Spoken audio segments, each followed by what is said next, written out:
আপনার গ্র্যাজুয়েশন হচ্ছে ফিজিক্সে, সো ফিজিক্সওয়ালা কিভাবে আসলে প্রোগ্রামিংয়ে চলে আসলো? যে এনাফ ইজ এনাফ, যা হয়েছে হয়েছে।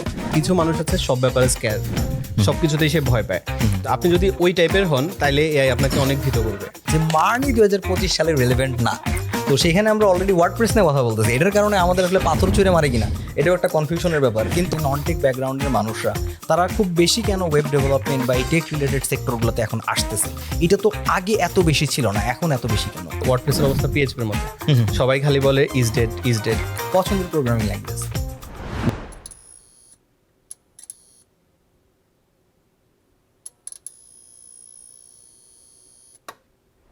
আসসালামু আলাইকুম এভরিওয়ান, আমি সাইদুর রহমান সেতু। ইন্টারঅ্যাক্টিভ কেয়ার্সের পডকাস্ট সিরিজ ইন্টারঅ্যাক্টিভ আড্ডার 10ম এপিসোডে আপনাদের সবাইকে স্বাগতম।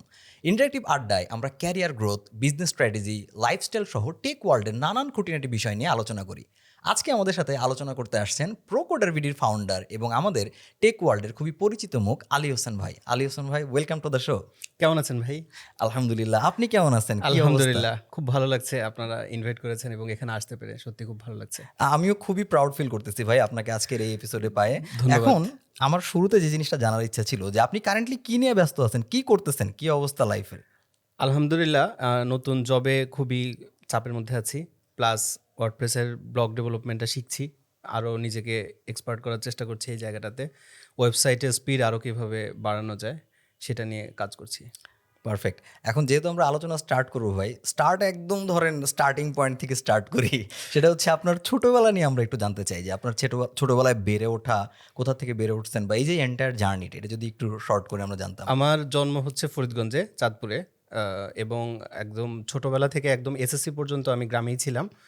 গ্রামের স্কুলে পড়াশোনা যেমনটা হয়, প্রায় 1-1.5 কিলো হেঁটে স্কুলে যাওয়া, হেঁটে বাসায় আসা, এরকম লাইফ ছিল। বিকেলে ক্রিকেট খেলা।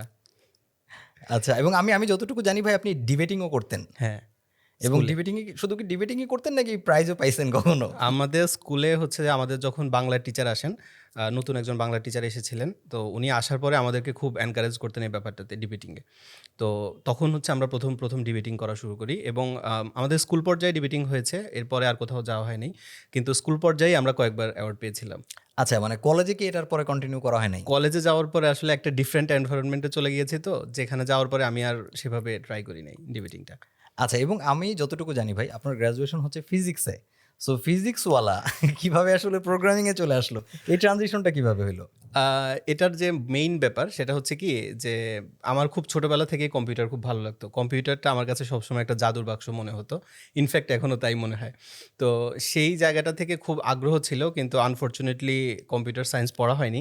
কিন্তু না পড়লেও ফিজিক্স পড়ছি, মনটা ওখানেই ছিল, এজন্য বিভিন্ন জিনিসপত্র নিয়ে ঘাটাঘাটি করতে করতে একটা সময় এখানে চলে আসা আর কি, ব্যাপারটা এরকম।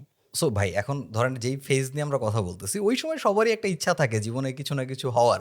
সো এখন ধরেন আপনি কারেন্টলি কন্টেন্ট ক্রিয়েটর হিসেবে কাজ করতেছেন, ফ্রিল্যান্সার হিসেবে জব করতেছেন। সো আদৌ কি এটা কখনো প্ল্যান ছিল কিনা যে আপনি ফ্রিল্যান্সার হবেন বা কন্টেন্ট ক্রিয়েটর হবেন? না হলে অরিজিনাল ইচ্ছাটা কি ছিল? আমার একদম ছোটবেলা থেকে ইচ্ছে ছিল যে আমি গভর্নমেন্ট জব করব। আচ্ছা। একদম সিম্পল ব্যাপার। কোটা। এবং হচ্ছে যে আমি শেষ পর্যন্ত সেটা হয় নাই, কিন্তু কখনোই ফ্রিল্যান্সিং করব এটাকে আমি ক্যারিয়ার হিসাবে নিব এটা আমি ভাবি নাই। আমি 2012 সাল থেকে ফ্রিল্যান্সিং করি। 12 সালে আপওয়ার্কে অ্যাকাউন্ট করি, সেটা তখন ওডেস্ক ছিল, এবং আমি তখন থেকে খুব ভালো কাজ করছিলাম ওডেস্ক এবং ইল্যান্সে। তারপর দুইটা একত্র হয়ে আপওয়ার্ক হলো, সেখানেও ভালো করলাম, আপওয়ার্কে টপ রেটেড হয়েছি। ফাইবারে লেভেল 2 ছেলাছিলাম অনেক দিন, এবং টপ রেটেডের জন্য নমিনেটেড হয়েছি কয়েকবার, হয় নাই বিভিন্ন কারণে। কিন্তু এরপরও যেটা দেখা গেল সেটা হচ্ছে আমি কখনো এটাকে আমার পার্মানেন্টলি জব হবে, এটা আমার ক্যারিয়ার হবে, এটা আমি কখনো ভাবিনি। তো সবসময় ভাবতাম যে আমি গভর্নমেন্ট জব করব, দেশের জন্য কিছু করব, কিন্তু একটা সময় গিয়ে এখন যেটা মনে হয় যে এখন আমি যেটা করছি এটাও দেশের জন্য অনেক বড় একটা কিছু। অবশ্যই, অবশ্যই। না, এটা খুবই সত্য কথা ভাই, যে দেশের জন্য আপনি আপনার জায়গা থেকে কিন্তু ঠিকই কন্ট্রিবিউট করতেছেন। আপনারা যারা পরিচিত আছেন আপনারা জানেন যে বিভিন্ন মানুষের কাছ থেকে বিভিন্ন রকম কোয়ালিটিজ আমি আসলে চুরি করতে চাই। সো আলী ভাইয়ের কাছ থেকে যে জিনিসটা আমি আসলে চুরি করতে চাই সেটা হচ্ছে তার কনসিস্টেন্সি। এবং আপনারা অনেকেই হয়তো জানেন যে অলমোস্ট সমসাময়িক সময়ে আমরা আসলে ইউটিউব চ্যানেল নিয়ে কাজ করা শুরু করছিলাম। ভাই প্রোকোডার বিডি নিয়ে কাজ করতাম, আমি জেএস বাংলাদেশ নিয়ে কাজ করতাম। সো আমি নানান কারণে অলমোস্ট 3 বছর কোনো ভিডিও দিতে পারিনি, কিন্তু ভাই অলমোস্ট কন্টিনিউয়াসলি প্রতি সপ্তাহেই ভিডিও আপলোড করে গেছেন। সো কনসিস্টেন্সি ইজ দ্য কি। বাট এটা আপনি কিভাবে মেনটেন করেন ভাই? এত কিছুর পরও কিভাবে সম্ভব? আমার কাছে আসলে কনসিস্টেন্সির জন্য একটা বেসিক রুল আমি ফলো করি, সেটা হচ্ছে যে আমার দিন শুরু হয় ফজরের পর, আর এশার মধ্যে আমি আমার দিন শেষ। এটা হচ্ছে মোটামুটি আমার রুলস। এবং আমি দেখেছি সকালে 9টা-10টার মধ্যে আমি যতটুকু কাজ করি অনেক সময় সেটা একটা ফুল ডের কাজের সমান। তো এই জন্য যেদিন আমার অফিস থাকে বা যেদিন আমার কাজের প্রেশার থাকে সেদিনও আমি দিন শুরু করি সকালবেলা, যেদিন আমার কাজ থাকে না সেদিনও আমি দিন শুরু করি সকালবেলা। তো সকালবেলা শুরু করলে রিসার্চ করা প্লাস কন্টেন্ট রেডি করা এগুলো হয়ে যায়। আর কাজ করতে করতে বিভিন্ন সময় বিভিন্ন জিনিস মাথায় আসে যে এই টপিকে কথা বলা যেতে পারে, এই জিনিসটা মানুষকে শেখানো যেতে পারে, বা কখনো কখনো মানুষজন আমার পোস্টে কমেন্ট করে ভাই এই টপিকে ভিডিও দেন, নেক্সট টপিক। তো তখন যেটা হয় আমি সেগুলো সব নোশানে নোট করে রাখি। তো যখনই আমি ফ্রি টাইম পাই যে এখন একটু রেকর্ড করা যেতে পারে আমি তখনই রেকর্ড করি। আগে তো যেখানে যেতাম সেখানেই রেকর্ড করতাম, এখন এটা একটু টাফ, কারণ এখন একটু বড় সমস্যা হয়ে গেছে, দেখলেই মানুষ মনে করে টিকটক করে, যেটা আমার কাছে খুবই বাজে লাগে। যে কারণে এখন আমি আউটডোরে রেকর্ড করি না, নর্মালি বাসাতেই রেকর্ড করি, বা কোথাও গেলে হয়তো কোলাহল ছাড়া যদি থাকে তখন রেকর্ড করি, আদারওয়াইজ আমি এখন বাসাতে রেকর্ড করি। আগে কিন্তু আমি সব জায়গায় রেকর্ড করতাম। হ্যাঁ, এবং আপনার কিছু ভিডিও আছে ভাই একবারে কক্সবাজার সি বিচে, হ্যাঁ। সেই টাইপের ভিডিও কি আমরা আসলে তো অলমোস্ট মিসই করতেছি বলা যায়। না, এই যে এখন যেটা সমস্যা, এখন ক্যামেরা অন করে কথা বলতে থাকলেই মানুষ ভাবে টিকটক করতেছে এবং অনেক বাজে ওয়ার্ড আসে, যেটা অনেক সময় হয় কি একটা সিরিয়াস টপিকে আমি কথা বলছি, আমি তো সমুদ্রের পাশে দাঁড়িয়ে কথা বলছি বলে ফান করছি না, সিরিয়াস কোন একটা টপিকে কথা বলছি। তো সেখানে এরকম সাইড টকগুলো যখন কানে আসে তখন আসলে ওই মোটিভেশনটা থাকে না, প্লাস ওই অ্যাপ্রোচটাও থাকে না। আবার অনেক সময় দেখা যায় যে নিজের কাছে অনেক খারাপ লাগে। তো এই জন্য আমি এই সিচুয়েশনগুলো এখন একটু অ্যাভয়েড করতে চাই আর কি। তার মানে এন্টায়ার রিসার্চ, স্ক্রিপ্টিং, এডিটিং এই সব কিছু তো মানে আপনি একাই করেন, থাম্বনেল ক্রিয়েশন এন্ড এভরিথিং। একাই করি। আচ্ছা, এবং অলমোস্ট চ্যানেলে প্রায় 2.5 লাখের উপরে সাবস্ক্রাইবার অ্যান্ড আপনি পুরোটাই স্টিল একাই করতেছেন। সো এই amount of hard work, dedication, passion না থাকলে আসলে মানে ইউটিউবিং তো দূরের কথা, কোনো সেক্টরে আমার মনে হয় না টিকে থাকা সম্ভব। অ্যাচিভ করা পসিবল আর কি। That's the difference. ভাই এখানে প্ল্যাটফর্ম নিয়ে যেহেতু কথাই আসলো, টিকটক সহ নানান প্ল্যাটফর্ম, আপনার ইউডেমিতেও আপনার আসলে বেশ কাজ করার সৌভাগ্য হয়েছে। আমার সৌভাগ্য হয় নাই, আপনার হয়েছে অ্যাটলিস্ট। সো ওইটার এক্সপিরিয়েন্স আপনার আসলে কেমন ছিল? ইউডেমি অ্যাজ এ প্ল্যাটফর্ম কীরকম মনে হয়েছে আপনার কাছে? আমি কখনোই প্ল্যান করি নাই যে আমার কোনো কন্টেন্ট ইউডেমিতে যাবে। আমি আলী আব্দালকে খুব পছন্দ করি। তো তার একটা মানে ভিডিওতে সে বলছিল যে আমার হচ্ছে বছরে আর্নিং এর এত বড় একটা অংশ আসে স্কিল শেয়ার থেকে। তো আমি হচ্ছে বুটস্ট্র্যাপ 5 এর উপর একটা কোর্স বানাই। না, আমার প্রথম কোর্স ছিল ভিডিও স্ক্রাইব, মানে হোয়াইট বোর্ড অ্যানিমেশন যেটা। তো আমি চিন্তা করলাম এই টপিকে আমি একটা ভিডিও বানাবো যেটা আমি স্কিল শেয়ারে দিব। তো স্কিল শেয়ারে দেওয়ার পর স্কিল শেয়ার সেটাকে রিজেক্ট করে। তারা বলতেছে যে এটা আমাদের যে স্ট্যান্ডার্ড সেটাতে যায় না। তো তখন আমি ভাবলাম এত কষ্ট করে একটা কোর্স বানালাম, বানানোর পরে ওটা বলতেছে অ্যাপ্রুভ হবে না, তাহলে আমি এটা কি করব? তো তখন আমি অল্টারনেটিভ খুঁজতে গিয়ে আমি দেখি ইউডেমি। তো আমি চিন্তা করলাম আমি কোর্সটা ইউডেমিতে আপলোড করি। তো ইউডেমিতে আপলোড করলে আপনি কোনো কন্টেন্টে ক্লাস বলতে পারবেন না, এটা একটা ক্লাস, এটা আপনি বলতে পারবেন না। যেমন আমরা বলি না এই ক্লাসে এটা শিখবো, এটা আপনি বলতে পারবেন না, কারণ আপনি যখন বলবেন এটা একটা ক্লাস, তারা মনে করে আপনি এটা স্কিল শেয়ারের জন্য বানাইছেন। আচ্ছা। বুঝতে পারছেন? আচ্ছা। তো আপনি এটা বলতে পারবেন না, আপনাকে বলতে হবে এই লেকচারে আমি এটা শেখাবো। আচ্ছা। তাইলে আমার কি হলো, আমার যে 21টা ভিডিও প্রত্যেকটার প্রথম ইন্ট্রো চেঞ্জ করতে হবে। হ্যাঁ, হ্যাঁ। আমি 21টা ভিডিওর ইন্ট্রো চেঞ্জ করছি, কারণ আমার কাছে মনে হয়েছে জাস্ট আমি বলবো এই লেকচারে আপনি এটা শিখবেন। হ্যাঁ। এরকম করে 1 ঘন্টায় আমি 21টা লেকচার কমপ্লিট করছি। করে আমি প্রত্যেকটা ভিডিওর মাথায় এটা বসায় ইউডেমিতে আপলোড দিলাম। আপলোড দেওয়ার পরে দিলাম, নর্মালি দেওয়ার পরে আমি তো এক্সপেক্টেড যে এটা সেল হবে না বা কিছু। কয়েকদিন পরে দেখি একটা সেল হয়েছে, একটা সেল, এরপরে আবার কিছুদিন পরে দেখি আরেকটা সেল। আরে ইন্টারেস্টিং তো। তো কয়েকদিন পরে আমার কাছে মনে হয়েছে যে অন্য কিছু ট্রাই করা যায়। তো অন্য কিছু কি ট্রাই করব, আমি যা জানি তাই। তো আমি এরপরে একটা কোর্স দেই হচ্ছে বুটস্ট্র্যাপ 5। তখন বুটস্ট্র্যাপ 5 নতুন আসছে মার্কেটে। তো আমি বুটস্ট্র্যাপ 5 এর উপর কোর্স দিই, এবং আমি যখন দেই তখন হচ্ছে ইউডেমিতে বুটস্ট্র্যাপ 5 এর উপরে কারো কোর্স নাই। সব বুটস্ট্র্যাপের উপর অনেক কোর্স আছে, ট্রাভার্সি মিডিয়ার বুটস্ট্র্যাপ 4 এর কোর্স আছে, তারপরে আরও অনেকের আছে, কোড উইথ মশের আছে, কিন্তু 5 এর উপরে কারো কোর্স নেই। আমি দিলাম 5 এর উপরে কোর্স, দেওয়া যে সপ্তাহে দিছি পরের সপ্তাহে সেটা ইউডেমি বিজনেসে চলে গেছে। ওয়াও। তো ইউডেমি বিজনেসে যা গেলে আপনি হচ্ছে প্রতি মিনিটের জন্য টাকা পাবেন, এনরোলমেন্ট ছাড়া। কারণ ওখানে হচ্ছে আপনি সাবস্ক্রিপশন নেয় একটা কোম্পানি, নেওয়ার পর তার কাছে পুরো ইউডেমির লাইব্রেরিটা অ্যাভেলেবেল হয়ে যায়, সেখানে সে প্রতি মিনিটের জন্য টাকা দেয়। তো আমার কোর্সটা চলে যায় ইউডেমি বিজনেসে, এবং per month 1 million 2 million plus minute view হয় ওয়াও। ইউডেমিতে। তো আমি যখন এটা দেখলাম এটা তো হিউজ অপরচুনিটি। এরপরে আমি সেখানে আরও কোর্স দিই। ইউডেমিটা আমার কাছে সবচেয়ে বেশি ভালো লাগে কারণ এই যে খুবই প্রফেশনাল একটা প্ল্যাটফর্ম, এবং আপনার কোনো পেইন নেই। আপনি জাস্ট কন্টেন্টটা ওখানে আপলোড করে দিবেন, ওরাই আপনার মার্কেটিং করবে, ওরাই হচ্ছে যে অন্য সব ম্যানেজ করবে, এবং প্রতি মাসের 8 তারিখ 6 থেকে 8 তারিখের মধ্যে আপনার অ্যাকাউন্টে টাকা চলে আসবে। মানে আপনার পুরো মাসে যা টাকা হয়েছে সেটা আপনার ট্যাক্সটা ওরাই দিয়ে দেবে ইউএসএতে, সেটা রিসিপ্টটা আপনাকে আবার ওরাই পাঠিয়ে দিবে। মানে সেটার জন্য এক্সট্রা করে কোনো মানে হেকটিক নাই, পুরোটা মানে আপনি জাস্ট এরকম একটা ব্যাপার যে আপনি কোর্স আপলোড করে ভুলে যাবেন, প্রতি আচ্ছা। মাসে মাসে টাকা আসতে থাকবে, এবং এরকম পুরো আর কি। কন্টেন্টগুলো তো সম্পূর্ণ ইংলিশেই। English content. আচ্ছা, যাদের ইংলিশ আসলে খুবই খারাপ, ধরেন আমার মতো আর কি, তো আমরা কি করতে পারি এখানে? আপনি ইংলিশে অনার্স, আপনি বলছেন যে আপনার ইংলিশ খারাপ, এটা ভাই মেনে নেওয়া যাবে না। আচ্ছা, না তারপরেও ধরেন আসলে ইমপ্রুভমেন্টের তো শেষ নাই। হ্যাঁ, সো অবশ্যই। যেমন আমাদের ভিতরে যে ওই একটা ভীতি কাজ করে যে আমি একটা ইংলিশ কন্টেন্ট ক্রিয়েট করব, যেমন আমাদের অনেক কন্টেন্ট ক্রিয়েটরদের আমি চিনি যারা আসলে এই ইংলিশ কন্টেন্ট ক্রিয়েশন নিয়ে তাদের চিন্তা আছে, করতে চায়, বাট আলটিমেটলি ওই ভয়টা বা কিছু একটা কারণে হয়তো করতে পারে না। সো তাদের প্রতি আপনার সাজেশন কি? বেসিক্যালি আমার প্রতি আর কি, কি সাজেশন আপনার? আমার এসএসসির ইংলিশের রেজাল্ট হচ্ছে বি, ওকে, ইন্টারমিডিয়েটও বি, অনার্সে হচ্ছে যে কম্পালসারি ইংলিশ যেটা থাকে সেখানে আমি পেয়েছি 44 বা 45। সো বুঝতে পারছেন আমার ইংরেজির এডুকেশনাল কোয়ালিফিকেশন ভয়ঙ্কর ভালো। তো সেখান থেকে আমি যখন ফ্রিল্যান্সিং করতে আসি তখন আমি প্রথমত এই জিনিসটা খুব ফেস করতাম যে ক্লায়েন্টদের সাথে কমিউনিকেট করতে গেলে কিভাবে কথা বলতে হবে, তাদেরকে কি বললে আমার জন্য ভালো, বা কোন কাজটা মানে কথার অ্যাপ্রোচের কারণে ক্লায়েন্ট চলে যায়, Right. আবার কথার অ্যাপ্রোচের কারণে ক্লায়েন্ট থাকে। তো তখন আমার কাছে মনে হলো যে আমাকে এখানে ইমপ্রুভ করতে হবে। তো তখন আমি শুরু করি ইউটিউব থেকে। ইউটিউবে বিভিন্ন ইউটিউব চ্যানেল ফলো করা শুরু করি যেখানে ইংরেজি শেখায় একদম বেসিক থেকে, কোথায় হ্যাভ টু বলা উচিত, কোথায় হ্যাজ টু বলা উচিত, কোথায় টু মাচ বলা উচিত, কোথায় সো মাচ বলা উচিত, আচ্ছা, এরকম করে আমি শেখা শুরু করি। তো একদম বেসিক থেকে, যেমন আমাদের মধ্যে অনেক মানুষ জানে না, সব কিছুতেই বলে ইটস টু মাচ, কিন্তু টু মাচ নেগেটিভ ওয়ার্ড। ওকে, হ্যাঁ, যেমন আমি যদি আপনার কথায় খুব খুশি হই, আমি বলবো I am so much happy. Okay, আমি কিন্তু টু মাচ হ্যাপি বলবো না। আচ্ছা, যখন আচ্ছা। আমি বলবো আমি টু মাচ হ্যাপি, হ্যাঁ, তখন ইংরেজরা ভাববে কি যে আপনি অত বেশি খুশি হন নাই, জাস্ট আচ্ছা, বলার আচ্ছা। জন্য বলছেন। ওকে, তো এরকম ব্যাপারগুলো নিয়ে আমি যখন শিখতে শুরু করি, আস্তে আস্তে আমার কাছে খুব ভালো লাগছিল। এবং ইন্ডিয়ান একটা ইউটিউব চ্যানেল আছে হচ্ছে লেটস টক, তো সেখানে একটা ইনস্ট্রাক্টর আছে হচ্ছে নিহারিকা। সে তার বলার অ্যাপ্রোচটা আমার খুব ভালো লাগতো। তো সে সবসময় বলতো কি, আপনি যে গানটা শোনেন সেটা ইংলিশে শোনেন, আচ্ছা, আপনি যে পডকাস্ট শুনবেন সেটা ইংলিশে শোনেন, আপনি যে কাজটা শিখেন সেটা ইংলিশে শিখবেন, এবং নিজে নিজে ইংলিশে কথা বলবেন, আয়নার সামনে বলেন বা কোথাও বলেন।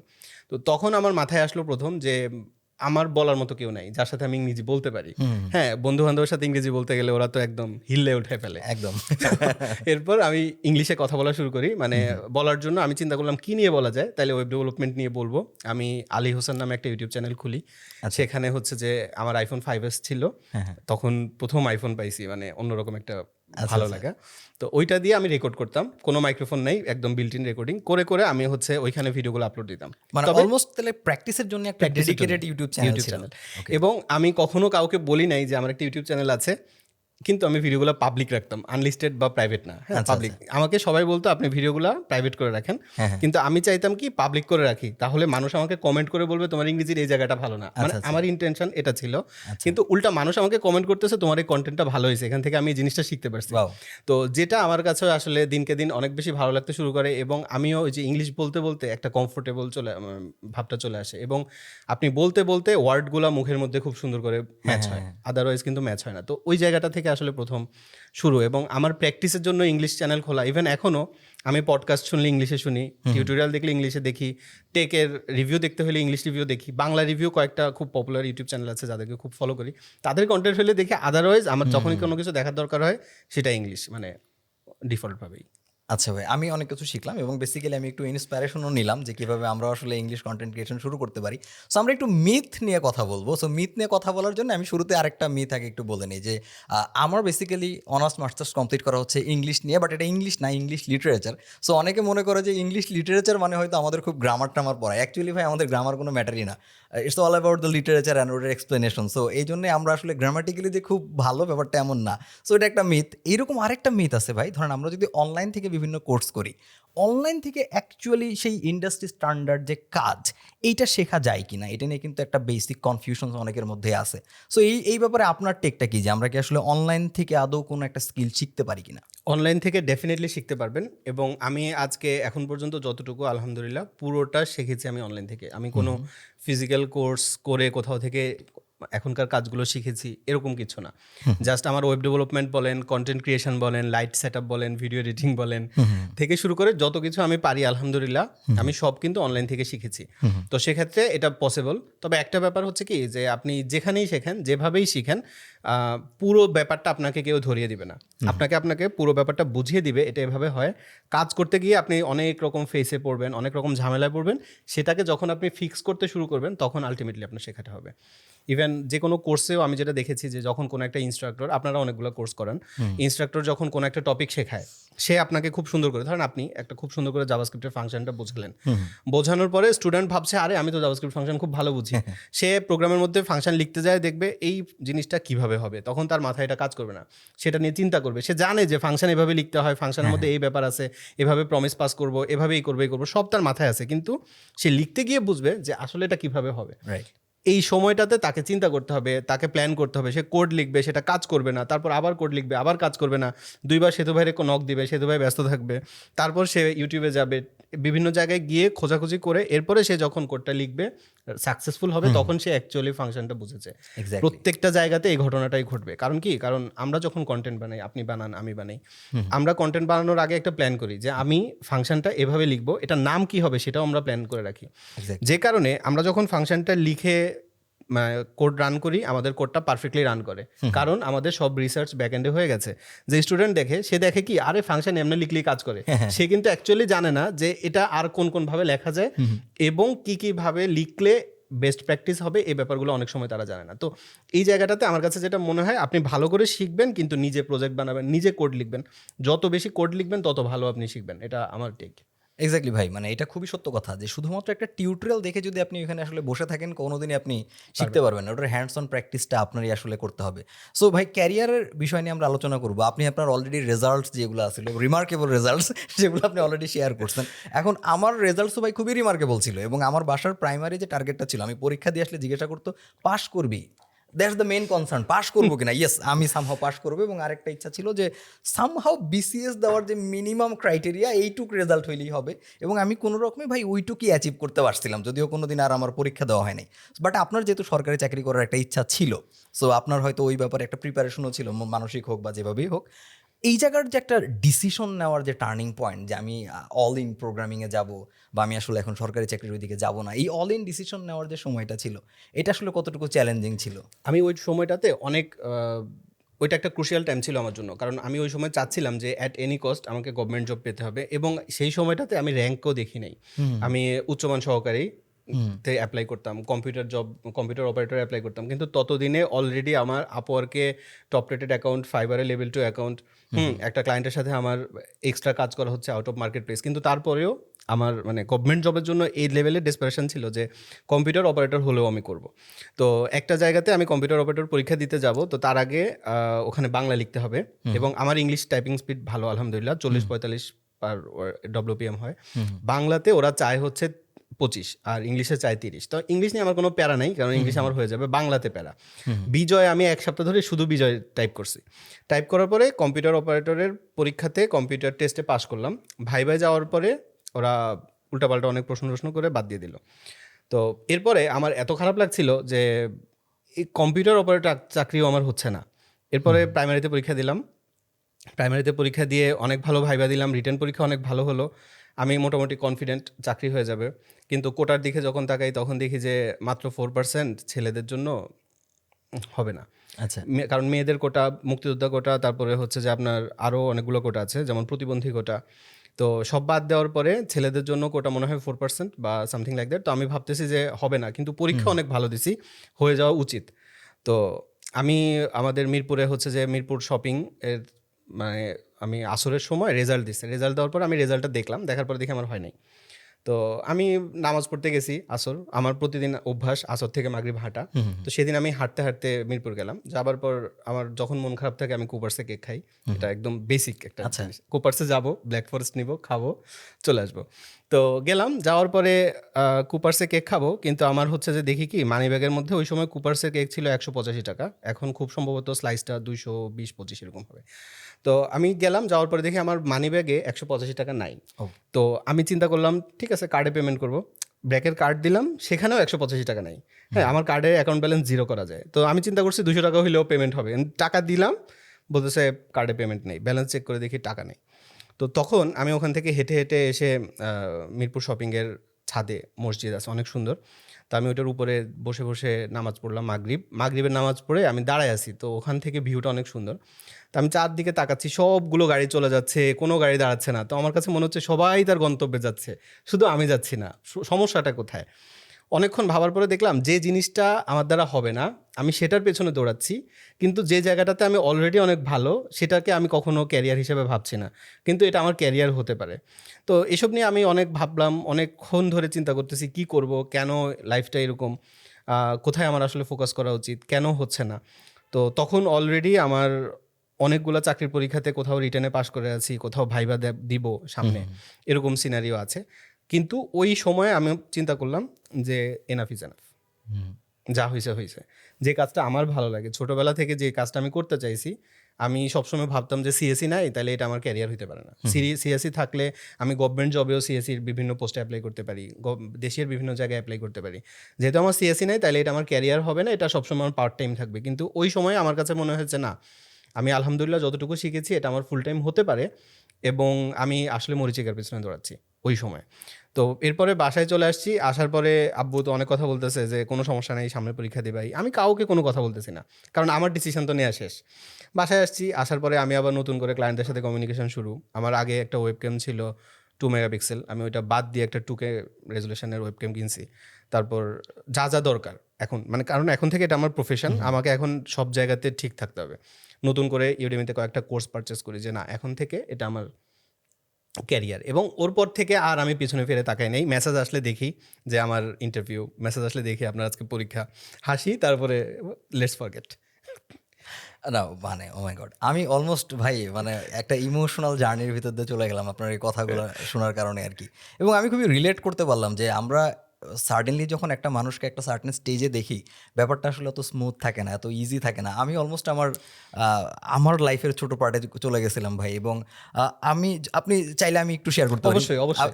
এটা হচ্ছে যে ধরেন আমার ন্যাচারালি রেজাল্ট খুবই ভালো ছিল। আমি মানে 8-এর স্কলারশিপে আমার রেজাল্ট খুবই ভালো, ম্যাট্রিকে আমার রেজাল্ট খুবই ভালো। ওই সময় প্রথম ওই গোল্ডেন A+-এর কনসেপ্ট চালু হইলো। সো ন্যাচারালি খুবই হাই এক্সপেকটেশনস ছিল যে আমি খুব ভালো কোথাও মানে জয়েন করবো ভার্সিটিতে। অ্যান্ড ইন্টারমিডিয়েটে গিয়ে আমার সায়েন্স থেকে রেজাল্ট হলো 3.8, মানে ফ্রম এইখান থেকে এইখানে। এখন আমি অনেক ভার্সিটির ফর্মই তুলতে পারি না। সো আমি মেলাগুলো ভার্সিটিতে পরীক্ষা দিলাম, কোনো জায়গায় চান্স পাইলাম না। 1 বছর গ্যাপ গেল, আবার পরের বছর পরীক্ষা দিলাম নব উদ্যমে, পড়ালেখা ছাড়াই, আবার হইলো না। এবং ফাইনালি আমি আসলে চান্স পাইছিলাম হচ্ছে ন্যাশনাল ইউনিভার্সিটিতে। আমি আমার লাইফে কোনোদিন ভাই এডুকেশন নিয়ে কান্নাকাটি করিনি, বাট আমি ন্যাশনাল ইউনিভার্সিটিতে চান্স পাওয়ার পর অলমোস্ট ইমোশনাল হয়ে গেছিলাম যে অ্যাটলিস্ট সামবডি মানে বিলিভ করতে পারছে যে না আমি অ্যাটলিস্ট পারবো। অনার্স কমপ্লিট করতে পারবো। সো ওই সময় ভাই আমার অনলি হাইডিং প্লেস ছিল আসলে প্রোগ্রামিং। কজ আমার মানে এন্টার ওয়ার্ল্ড তো তখন আপনার এগেনস্টে, কেউই আপনার পক্ষে না। আপনি এত ভালো রেজাল্ট করছেন, ম্যাটার করে না। এখন আপনি কি কোথাও চান্স পাইতেছেন না, কিচ্ছু করতে পারতেছেন, you are the ultimate failure. So আমার মানে কোনো ক্যারিয়ার বা কোনো কিছুর জন্য না, অনলি দ্য হাইডিং প্লেস হিসাবে হচ্ছে আমি প্রোগ্রামিংয়ে চুজ করতাম যে এই ওয়ার্ল্ড ক্লোজ করে দিয়ে আমি ওইখানে চলে যাব। সো খুবই অদ্ভুত ভাই। সো যারা বেসিক্যালি এরকম মানে নন সিএসসি ব্যাকগ্রাউন্ড আছেন এখানে বা অন্যদিকে কাজ করতেছেন, হয়তো আপনি লস্ট ফিল করতেছেন আপনার লাইফে, দ্য আলটিমেট থিং ইজ যে যদি আপনার ইউ আর প্যাশনেট এনাফ আপনি হন এবং আপনি যদি ওই হার্ডওয়ার্কটা আসলে করতে পারেন, তাহলে আমার মনে হয় ভাই যে আলটিমেট যে জায়গাটা যেটা মানুষ চায় সেটা অবশ্যই অ্যাচিভ করা পসিবল। পসিবল। ওকে, আমরা ইমোশন থেকে বের হয়ে একটু অন্যদিকে আমরা আসলে শিফট করি ভাই। এখন আপনি ফ্রিল্যান্সিংয়ের যে জার্নিটা ভাই, সেটা আপনি খুব ভালো মতোই আমাদের বলছেন যে কীভাবে আপনি ওইটাতে আসলেন।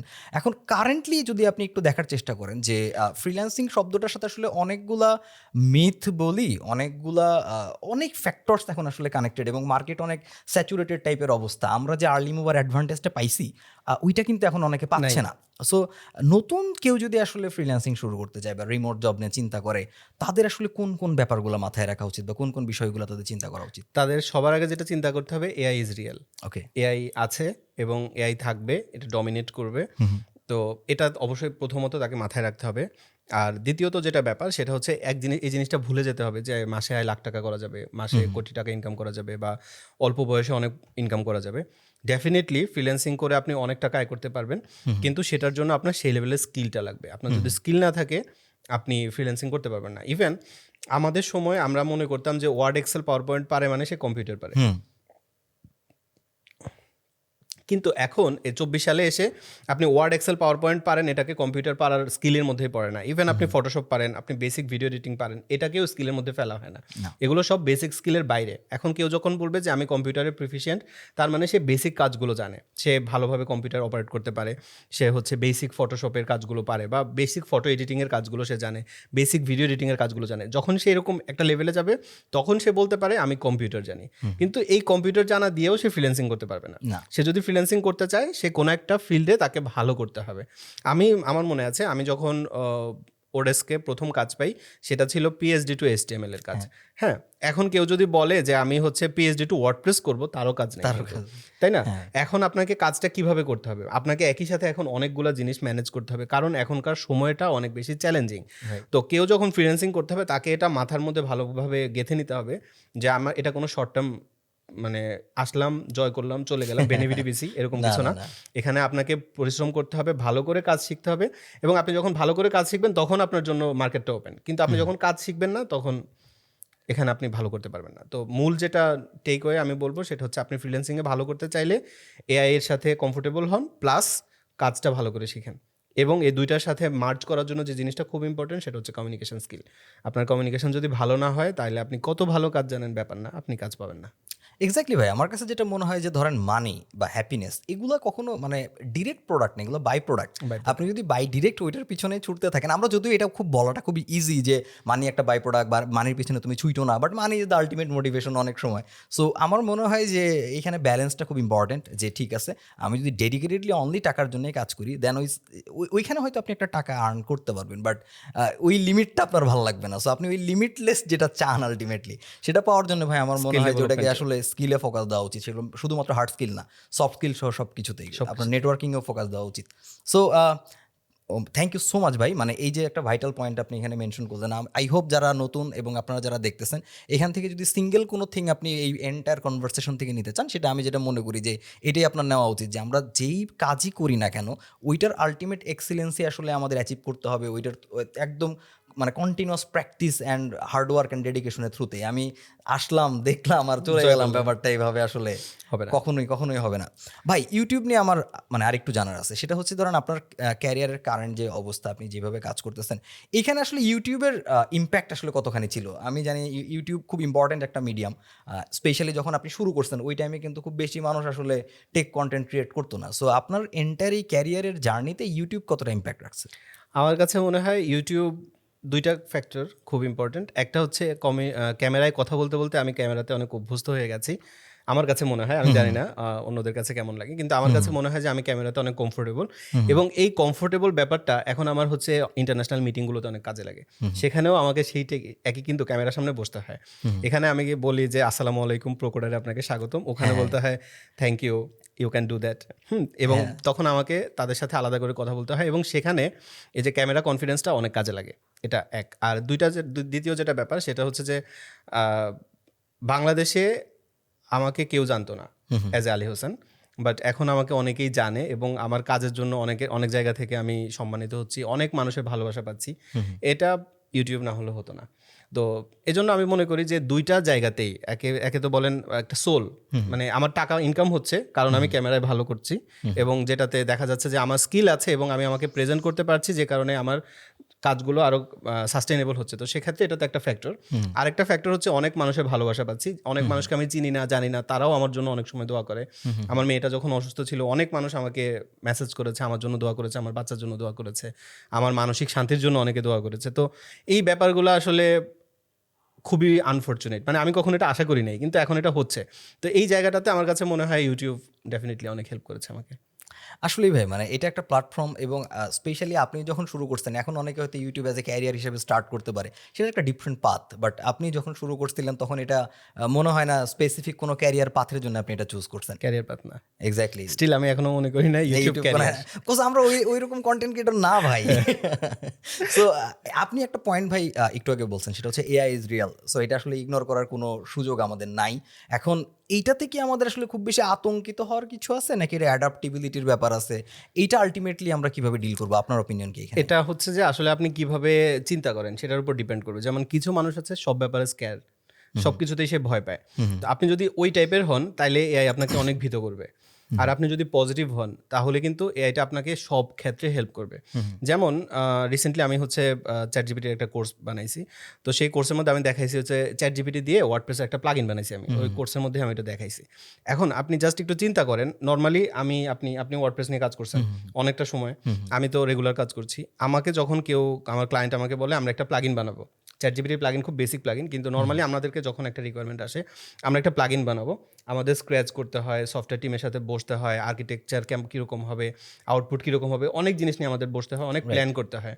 চ্যাট জিপিটিকে আমি জাস্ট বললাম যে এটা হচ্ছে আমার টার্গেট, তুমি আমাকে একটা প্লাগইন বানাও দাও। সে আমার প্লাগইন বানিয়ে দিয়েছে, কোডটা কপি করে ভিএস করে পেস্ট করে আমি আপলোড দিচ্ছি এবং এটা পারফেক্টলি রান করছে।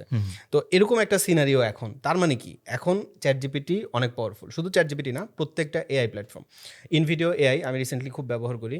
সে ইনভিডিও এআইতে হচ্ছে আপনি প্রম্পট দিবেন, প্রম্পট দিয়ে আপনি ধরেন বললেন যে একটা ছেলে সমুদ্রের পাড়ে বসে সবুজ ডাব তার পাশে ল্যাপটপ নিয়ে কাজ করতেছে, সমুদ্র থেকে সুন্দর বাতাস আসতেছে, হ্যাঁ, আপনি বলে প্রম্পট দিবেন, সে ঠিক ওই রকম একটা ভিডিও আপনাকে বানাই দিয়ে দেবে। এবং আপনি যদি বলেন রিয়েলিস্টিক, তাহলে একদম আমার আপনার মতো একটা মানুষকে দিয়ে দিবে, যে মানুষটা পৃথিবীর কোথাও নাই কিন্তু এআই বানাই দিছে। অথবা আপনি যদি বলেন যে না, তুমি আমাকে একটা কার্টুন ক্যারেক্টার হতে পারে এরকম, তাহলে তুমি ওটা দাও, ওটা বানাই দিবে। এই কাজগুলো ইনভিডিও এআই করে ফেলতেছে। মিড জার্নির ব্যাপার আমরা সবাই জানি এখন কতটা পাওয়ারফুল। তো এই জিনিসগুলো আমাদেরকে কিন্তু খুব হেল্প করে। এবং রিসেন্টলি গতকালকে আমার কামরুজ্জামান শিশির ভাইয়ের সাথে কথা হইলো। তো উনি বলতেছে কি, ভাই আমার একটা 3D মডেলিং লাগবে। তো উনি লোগো নিয়ে কাজ করে, ব্র্যান্ডিংয়ের কাজ করে। তো উনি বলতেছে আমার লোগো লাগবে। তো আমি মিড জার্নিকে বললাম যে একটা আইসের ছবি দিয়ে বলছে যে তুমি এটার মধ্যে আমার লোগোটাকে 3D করে দাও। সে আমার এটা এমন আউটপুট দিছে ভাই, আমি যদি আপনার দেখাইতে পারতাম ভালো হতো। এটা আমার কম্পিউটারে আছে। আমি $5,000 দিলেও কেউ আমাকে এটা করে দিত না। জাস্ট আপনি ইমাজিন করেন, সেটা মিড জার্নি করে দিছে। আচ্ছা, তো এআইটা এখন রিয়েল। আপনাকে যেটা করতে হবে, আপনার কাজের সাথে যায় এরকম প্ল্যাটফর্মগুলোতে আপনার কমফোর্টেবল হইতে হবে। আমরা যেহেতু ডেভেলপার, আমাদের চ্যাট জিপিটিতে কমফোর্টেবল হইতে হবে, আমাদের গিটহাব কোপাইলটে কমফোর্টেবল হইতে হবে। ইভেন ভিএস করে তো এখন ফ্রিতেই কোপাইলট ইন্টিগ্রেশন হয়ে গেছে। তো আপনাকে এই ব্যাপারগুলোতে কমফোর্টেবল হইতে হবে। এবং আমি এখন যেটা করি সেটা হচ্ছে আমি একটা কোড লিখি, নিজে প্ল্যান করি, করার পরে আমি চ্যাট জিপিটিকে বলি যে এটা আরও কীভাবে এফিসিয়েন্ট করা যায়, এই কোডের কোথায় কোথায় বাগ আছে বলে তোমার কাছে মনে হয়, এটা আরও কীভাবে লিখলে আমার সবচেয়ে কম রিসোর্স ইউজ হবে। কারণ রিসোর্স ইউজেসটা খুবই ইম্পর্টেন্ট। আপনি চিন্তা করেন, আপনার ওয়েবসাইটে যদি 1 লাখ ইউজার আসে, আপনি যদি 2 কিলোবাইট করে এক্সট্রা রিসোর্স ইউজ করান, তাহলে আপনার কত ডেটা ইউজ হচ্ছে। এবং যখন আপনি AWS বা অ্যাজিওরে ওয়েবসাইট হোস্ট করবেন, তখন কিন্তু এই 2 কিলোবাইটের জন্য আপনার একটা হিউজ স্পেস যাচ্ছে এবং ক্লায়েন্টের খরচ অনেক বেড়ে যাচ্ছে। তো সেক্ষেত্রে আপনাকে এমনভাবে কোড লিখতে হবে যেটা অপটিমাইজ। তো আমাকে প্ল্যান করতে হবে আমি কি কাজ করব, এরপর আমি এটাকে এআই টুলগুলো দিয়ে আরও অপটিমাইজড করব। তো এবং প্রত্যেকটা সেক্টরের মধ্যে আপনি এটা ব্যবহার করতে পারেন। জ্যাপিআর ব্যবহার করতে পারেন। তারপরে যত জায়গায় আমার কাছে মনে হয় যত জায়গায় এআই আছে, আমি সব জায়গায় একটু একটু ট্রাই করি যে আসলে কতটুকু করা যায়, ফ্রি ভার্সনে কতটুকু পসিবল, পেইড ভার্সনে কতটুকু পসিবল, এগুলো নিয়ে আমি চেষ্টা করি। এতে আমার যেটা সুবিধা হয় সেটা হচ্ছে যে আমার কাজগুলো অনেক সহজ হয়ে যায়। হ্যাঁ, মেনলি আমরা যখন ভাই এআই নিয়ে কথা বলতেছি, আমরা হয়তো জেনারেটিভ এআই নিয়ে বেশি কথা বলতেছি। সো এইখানে ওই প্রম্পট ইঞ্জিনিয়ারিংয়ের কনসেপ্টটা আসলে চলে আসে যে প্রম্পটটা আমি খুব ভালো মতো দিতে পারতেছি কিনা, বা আমি কি চাইতেছি সেটা আমি আসলে ওর কাছ থেকে বের করে আনতে পারতেছি কিনা। সো এই জায়গাটাতে আলী ভাইয়ের একটা কোর্স আছে চ্যাট জিপিটি নিয়ে, আমি পার্সোনালি হাইলি রেকমেন্ড করি। আমি এখনও পুরোটা কমপ্লিট করতে পারিনি, পুরোটা কমপ্লিট করে আমি আমার ওন রিভিউ শেয়ার করবো। বাট আমি যতটুকু দেখছি আমার কাছে মনে হয়েছে যে এটা অ্যাটলিস্ট আমরা যারা এখনও আসলে ওই কনফিউশনে আছি যে আসলে এআই কী করবে, আমার চাকরি খাইয়ে দেবে কি খাইয়ে দেবে না, এই কনফিউশনের চাইতে গুরুত্বপূর্ণ হচ্ছে অ্যাটলিস্ট জেনারেটিভ এআই কীভাবে আমি ডিল করতে পারি সেটা জানা। সো এটার জন্য আমি পার্সোনালি আসলে ভাইয়ের কোর্স উইদাউট এনি স্পন্সরশিপ আমি রেকমেন্ড করে দিতে পারি আর কি। ধন্যবাদ ভাই। আশা করা যায় যে এটা খুবই ইম্পর্ট্যান্ট এখনকার এই সময়তে এআইতে কমফোর্টেবল হওয়া, এবং সে যেই সেক্টরে আছে তার সেক্টরের সাথে এআইকে কিভাবে ব্যবহার করা যায় এটা নিয়ে তাকে প্ল্যান করতে হবে। রাইট ভাই, আমাদের দুইজনের কিন্তু একটা কমন ওয়ার্ক স্পেস আছে, সেটা হচ্ছে ওয়ার্ডপ্রেস। এবং আমি মনে করি এটা আসলে আমার খুবই ভালোবাসার একটা জায়গা। WordPress is not just a CMS, এটা আসলে একটা ইমোশন আমাদের কাছে, যারা আমরা ক্যারিয়ার স্টার্ট করছি ওয়ার্ডপ্রেস দিয়ে। সো ওয়ার্ডপ্রেসের কারেন্ট অবস্থা আপনার কেমন মনে হইতেছে? স্পেশালি আমি এই লার্নারদের পার্সপেক্টিভ থেকে বলতেছি, যারা যখন শিখতে চাচ্ছে, যেহেতু এখন আসলে অনেক পেজ বিল্ডার অনেক অ্যাভেলেবল আছে, এবং আমার কাছে মনে হয় যে আসলে খুব বেশি থিমও এখন দরকার নেই, একদম বেসিক থিম দিয়েও আমি আসলে যে কোনো টাইপের ওয়েবসাইট বানায় ফেলতে পারতেছি, আদার্স বিভিন্ন প্লাগইনস অ্যান্ড পেজ বিল্ডার্স দিয়ে। সো কারেন্টলি ওয়ার্ডপ্রেস যদি কেউ শিখতে চায়, সেক্ষেত্রে আসলে কোন দিকটায় বেশি ফোকাস দেওয়া উচিত? যে theme development, plugin development, page builder, আর গুটেনবার্গ কোনটা? এখানে এখন ওয়ার্ডপ্রেসের যেটা সিনারিও সেটা হচ্ছে যে ওয়ার্ডপ্রেস, আমরা ওয়ার্ডপ্রেসের অবস্থা পিএইচপির মতো, সবাই খালি বলে is dead PHP is dead. ওয়ার্ডপ্রেসের ব্যাপারটাও তাই, কিন্তু স্টিল ওয়ার্ডপ্রেস ডমিনেটিং। আপনি দেখেন 2024 সালের লাস্ট স্ট্যাটিস্টিক্সে আমরা দেখলাম যে 43% ওয়েবসাইট ওয়ার্ডপ্রেস দিয়ে রান করে, এবং হচ্ছে যে লাস্ট টপ যে 1000 ওয়েবসাইট আছে এখন ওয়ার্ল্ডে গুগল র্যাঙ্কিংয়ে, তার মধ্যে খুব সম্ভবত 62 বা 63% ওয়েবসাইট ওয়ার্ডপ্রেসের। তো একটা হিউজ জায়গা ওয়ার্ডপ্রেস নিয়ে রাখছে। এবং এই যে এখন এত পপুলার হচ্ছে উইক্স, ওয়েবফ্লো, তারপর হচ্ছে স্কোয়ার স্পেস, আরও অনেক শপিফাই, এত পপুলার হচ্ছে, কিন্তু তারপরেও WordPress dominating. Even e commerce মার্কেটে যদি আপনি যান আরও অবাক হবেন, সেটা হচ্ছে যে 62 বা 63% ওয়েবসাইট ই কমার্স দিয়ে রান করে। যত ই কমার্স ওয়েবসাইট আছে ওয়ার্ল্ডে, সেকেন্ড পজিশন আছে শপিফাই, সে মাত্র 17% জায়গা নিয়ে রাখছে। আর কাস্টম যত ই কমার্স ওয়েবসাইট আছে সে তাদের পার্সেন্টেজ হচ্ছে 2 to 3%। জাস্ট আপনি ইমাজিন করেন এত বড় একটা জায়গা ওয়ার্ডপ্রেসে। তো যে কারণে কেউ যদি ওয়ার্ডপ্রেস শিখতে চায় সে এখনও শিখতে পারে, এটা নিয়ে কোনো সমস্যা নেই। আর ওয়ার্ডপ্রেস শেখার সবচেয়ে বড় সুবিধা যেটা, সেটা হচ্ছে ওয়ার্ডপ্রেস দিয়ে ফ্রিল্যান্সিংটা খুব ইজি। হ্যাঁ, যেমন ধরেন আপনি মান স্ট্যাকে যদি যান বা অন্য যে কোনো একটা স্ট্যাকে আপনি যদি কাজ করতে চান, একটা ফুল ই কমার্স ওয়েবসাইট একা মানে দাঁড় করানো খুব টাফ, ভয়ঙ্কর টাফ, কিন্তু আপনি ওয়ার্ডপ্রেস দিয়ে একটা ই কমার্স ওয়েবসাইট অনায়াসে দাঁড় করে ফেলতে পারবেন। যে কারণে ফ্রিল্যান্সিং জবগুলোতে ওয়ার্ডপ্রেস টাইপের কাজগুলো বেশি আসে। ওয়ার্ডপ্রেস, উইক্স, স্কোয়ার স্পেস, ওয়েবফ্লো, এই টাইপের কাজগুলো অনেক বেশি আসে ফ্রিল্যান্সিংয়ে। জবে যখন আপনি যাবেন তখন আবার সিনারিওটা একটু ডিফারেন্ট। তখন লারাভেল ডেভেলপারদের চাহিদা অনেক বেশি এবং স্যালারিও অনেক বেশি পায়। তারপর হচ্ছে মানস্ট্যাক ডেভেলপাররা অনেক ভালো স্যালারি পায়। যখন আপনি জবে যাবেন সেখানে আবার ওয়ার্ডপ্রেস ডেভেলপারদের স্যালারি তুলনামূলক অনেক কম। যেমন আপনি যদি ইন্টারন্যাশনালি চিন্তা করেন, একটা মানস্ট্যাক ডেভেলপারের ইয়ারলি স্যালারি হচ্ছে $1,20,000 থেকে $1,25,000। আপনার লারাভেল ডেভেলপারের স্যালারি অ্যারাউন্ড 1,05,000 থেকে 1,30,000, ডিপেন্ডস অন তার এক্সপিরিয়েন্স। এটা তো বাংলাদেশি কনটেক্সটে না, আমি আমেরিকান কনটেক্সটে বলছি। আচ্ছা। আর যখন আপনি ওয়ার্ডপ্রেস ডেভেলপমেন্টে যাবেন তখন জুনিয়র ডেভেলপারদের হায়ার করে $60,000 থেকে $70,000। এরপরে আপনার এক্সপিরিয়েন্সের উপর ডিপেন্ড করবে। আমাদের অনেককে আমি চিনি যারা হচ্ছে $1,40,000 $1,50,000 পার ইয়ার কামায় ওয়ার্ডপ্রেস ডেভেলপার। হ্যাঁ, কিন্তু নর্মালি আপনার হচ্ছে স্টার্ট হয় 60-70,000 থেকে, যেখানে আপনি লারাভেল অথবা মানস্ট্যাকে গেলে 1,00,000-এর উপরে অনায়াসে, জাভাস্ক্রিপ্ট ডেভেলপার 1,00,000-এর উপরে অনায়াসে চলে যায়। কেন? কারণ হচ্ছে ওখানে আপনার কাস্টম বিল্ডিং এবং ওখানে একটা টিম থাকে। ওয়ার্ডপ্রেস টিমে 3-4 জন থাকে, কিন্তু ওই টিমে দেখা যায় 10 জন ডেভেলপার লাগে, এবং ওদেরকে এই লেভেলের স্যালারিও তারা দিচ্ছে। তো সেক্ষেত্রে ওইটা একটা হিউজ জায়গা। যখন আপনার টার্গেট হবে আমি জব করব, তখন আপনি কাস্টম কোডিং শিখবেন। কিন্তু আপনার যদি টার্গেট থাকে আমি ফ্রিল্যান্সিং করব, তাহলে এটা। আর ফ্রিল্যান্সিংয়ে আপনি যেটা বললেন যে থিম ডেভেলপমেন্টের থেকেও প্লাগইন ডেভেলপাররা বেশি স্যালারি পায়। আর কাস্টমাইজার ডেভেলপার যারা, এরা সবচেয়ে কম, কাস্টমাইজাররা তো ডেভেলপার না, কাস্টমাইজিং নিয়ে যারা কাজ করে এরা সবচেয়ে কম পেমেন্ট পায়। যেমন হচ্ছে যে আপনাকে বেশিরভাগ সময় আমি যেটা দেখেছি, লিঙ্কডইন থেকেও আপনি যদি জব পান বা ফ্রিল্যান্সিং মার্কেট প্লেসগুলোতেও কাস্টমাইজেশনের জবগুলোতে আপনি $500 উপরে যাওয়া খুব টাফ।